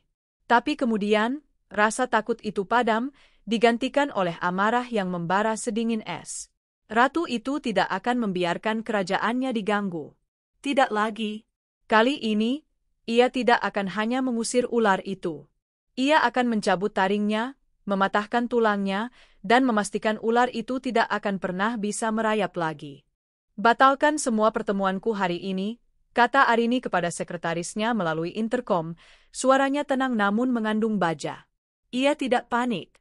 Kepanikan adalah kemewahan yang tidak ia miliki. Pikirannya bekerja dengan kecepatan kilat, menyusun strategi, menganalisis ancaman, dan merencanakan serangan balasan. Ia memanggil Fajar ke ruang kerjanya. Ini adalah percakapan tersulit yang harus ia lakukan. Fajar, Bunda perlu bicara denganmu. Ini sangat penting. Tentang pria yang kau hubungi, Bayu Prawiro. Arini meletakkan tablet di atas meja. Dengan tenang dan jujur, ia menjelaskan semuanya. Siapa pria itu sebenarnya, dan apa kemungkinan niatnya. Ia tidak menjelek-jelekkan Bayu secara berlebihan, ia hanya menyajikan fakta. Ia menunjukkan foto lama Bayu. Fajar menatap foto-foto itu, lalu menatap ibunya. Wajahnya pucat. Rasa kaget, bingung, dan pengkhianatan melintas di matanya. Ia merasa bodoh karena begitu mudahnya tertipu. Jadi, dia berbohong selama ini? Dia, ayahku. Benar, sayang. Dan Bunda sangat menyesal kau harus tahu dengan cara seperti ini, kata Arini lembut, mengulurkan tangan untuk memegang tangan putranya. Tangan Fajar terasa dingin. Kenapa dia melakukan ini? Kenapa dia tidak datang saja baik-baik? Tanya Fajar, suaranya bergetar. Karena orang sepertinya tidak mengenal cara yang baik, Fajar. Dia tidak mendekatimu karena dia menyayangimu. Dia mendekatimu karena dia menginginkan apa yang kita miliki. Kau adalah senjatanya. Fajar terdiam lama, mencerna informasi yang mengguncang dunianya. Arini memberinya waktu. Ia tahu, momen ini akan menentukan segalanya. Ia telah membangun Fajar menjadi pemuda yang cerdas dan berprinsip. Sekarang adalah ujiannya. Akhirnya, Fajar mengangkat kepala. Getaran di suaranya hilang, digantikan oleh ketegasan yang mengingatkan Arini pada kakeknya. Apa yang harus Fajar lakukan, Bun? Arini merasa lega. Putranya ada di pihaknya. Bunda ingin kau melanjutkan komunikasi dengannya. Bersikaplah seperti biasa, seolah kau tidak tahu apa-apa. Bisakah kau melakukannya? Bunda perlu tahu apa rencananya yang sebenarnya. Ini akan menjadi perangkap kita. Fajar mengangguk. Aku bisa, Bun. Aku tidak akan membiarkan dia menyakiti Bunda lagi. Perang pun dimulai. Di bawah arahan Arini, Fajar menjadi umpan. Setiap email, setiap pesan, setiap video call kini menjadi bagian dari sebuah operasi intelijen. Tim keamanan Arini memantau setiap pergerakan digital Bayu, sementara Fajar dengan lihai memancingnya untuk mengungkapkan lebih banyak. Bayu, yang merasa rencananya berjalan mulus, menjadi semakin berani. Ia mulai mengeluh tentang kesulitan finansial yang dialami komunitasnya. Ia secara halus menyiratkan bahwa sedikit dana talangan dari proyek Adhitama Cendekia bisa sangat membantu. Ia bahkan mulai berani menjelek-jelekkan Arini secara halus, mengatakan hal-hal seperti, ibumu wanita yang kuat, tapi kadang orang yang begitu berkuasa lupa pada orang-orang kecil di bawah. Arini membaca semua transkrip itu dengan hati yang dingin. Setiap kata Bayu adalah bukti kebusukannya. Akhirnya, Bayu melakukan langkah yang Arini tunggu-tunggu. Ia meminta untuk bertemu langsung dengan Fajar. Saya ada beberapa proposal konkret yang ingin saya tunjukkan, tulisnya. Akan lebih baik jika kita bisa bertemu di tempat yang tenang, mungkin di sebuah kafe? Hanya kita berdua, agar kita bisa leluasa bertukar pikiran. Arini tersenyum. Ular itu keluar dari lubangnya. Fajar, balas pesannya, perintah Arini. Katakan kau setuju. Usulkan tempatnya, Kafe Bunga Kopi, di Kemang, besok jam 3 sore. Kafe Bunga Kopi bukan kafe biasa. Itu adalah salah satu properti milik Adhitama. Jauh sebelum pertemuan, tim keamanan Arini telah menyapu bersih tempat itu. Setiap sudut dipasangi kamera dan mikrofon tersembunyi. Semua staf yang bertugas besok adalah agen keamanan yang menyamar. Seluruh area di sekitar kafe akan dipantau. Ini bukan lagi pertemuan, ini adalah panggung eksekusi. Keesokan harinya, Bayu datang dengan perasaan di atas angin. Ia mengenakan pakaian terbaiknya, yang ia sewa khusus untuk hari itu. Ia membayangkan pertemuan ini sebagai langkah terakhirnya. Ia akan memenangkan hati Fajar sepenuhnya, mungkin dengan beberapa air mata buaya, lalu perlahan-lahan memanfaatkannya untuk memeras Arini. Fajar tiba tepat waktu, diantar oleh sopir seperti biasa. Ia tampak sedikit gugup, namun bertekad. Ia duduk di hadapan Bayu, memesan minuman, dan mulai berbasa-basi tentang proyek mereka. Di sebuah ruang kontrol di gedung seberang jalan, Arini, Baskara, dan Pak Wijoyo memantau semuanya melalui belasan layar monitor. Arini melihat wajah pria yang pernah ia cintai, kini bengkak oleh kebohongan dan kebencian. Hatinya tidak merasakan apa-apa selain rasa jijik. Setelah beberapa menit, Bayu mulai melancarkan aksinya. Fajar, katanya dengan nada serius dan penuh penyesalan. Ada sesuatu yang harus kukatakan padamu. Sesuatu yang sudah lama kupendam. Bayu mulai mengarang cerita. Sebuah kisah tragis tentang seorang ayah muda yang miskin, yang terpaksa meninggalkan keluarganya karena ditekan oleh keluarga Adhitama yang sombong. Ia melukiskan dirinya sebagai korban. Aku tidak pernah berhenti memikirkanmu, nak. Setiap hari, aku melakukan semua ini, mendekatimu dengan cara ini, hanya karena aku ingin memastikan kau baik-baik saja. Isaknya, air mata palsu mulai membasahi pipinya. Fajar mendengarkan dengan tenang. Wajahnya tidak menunjukkan emosi.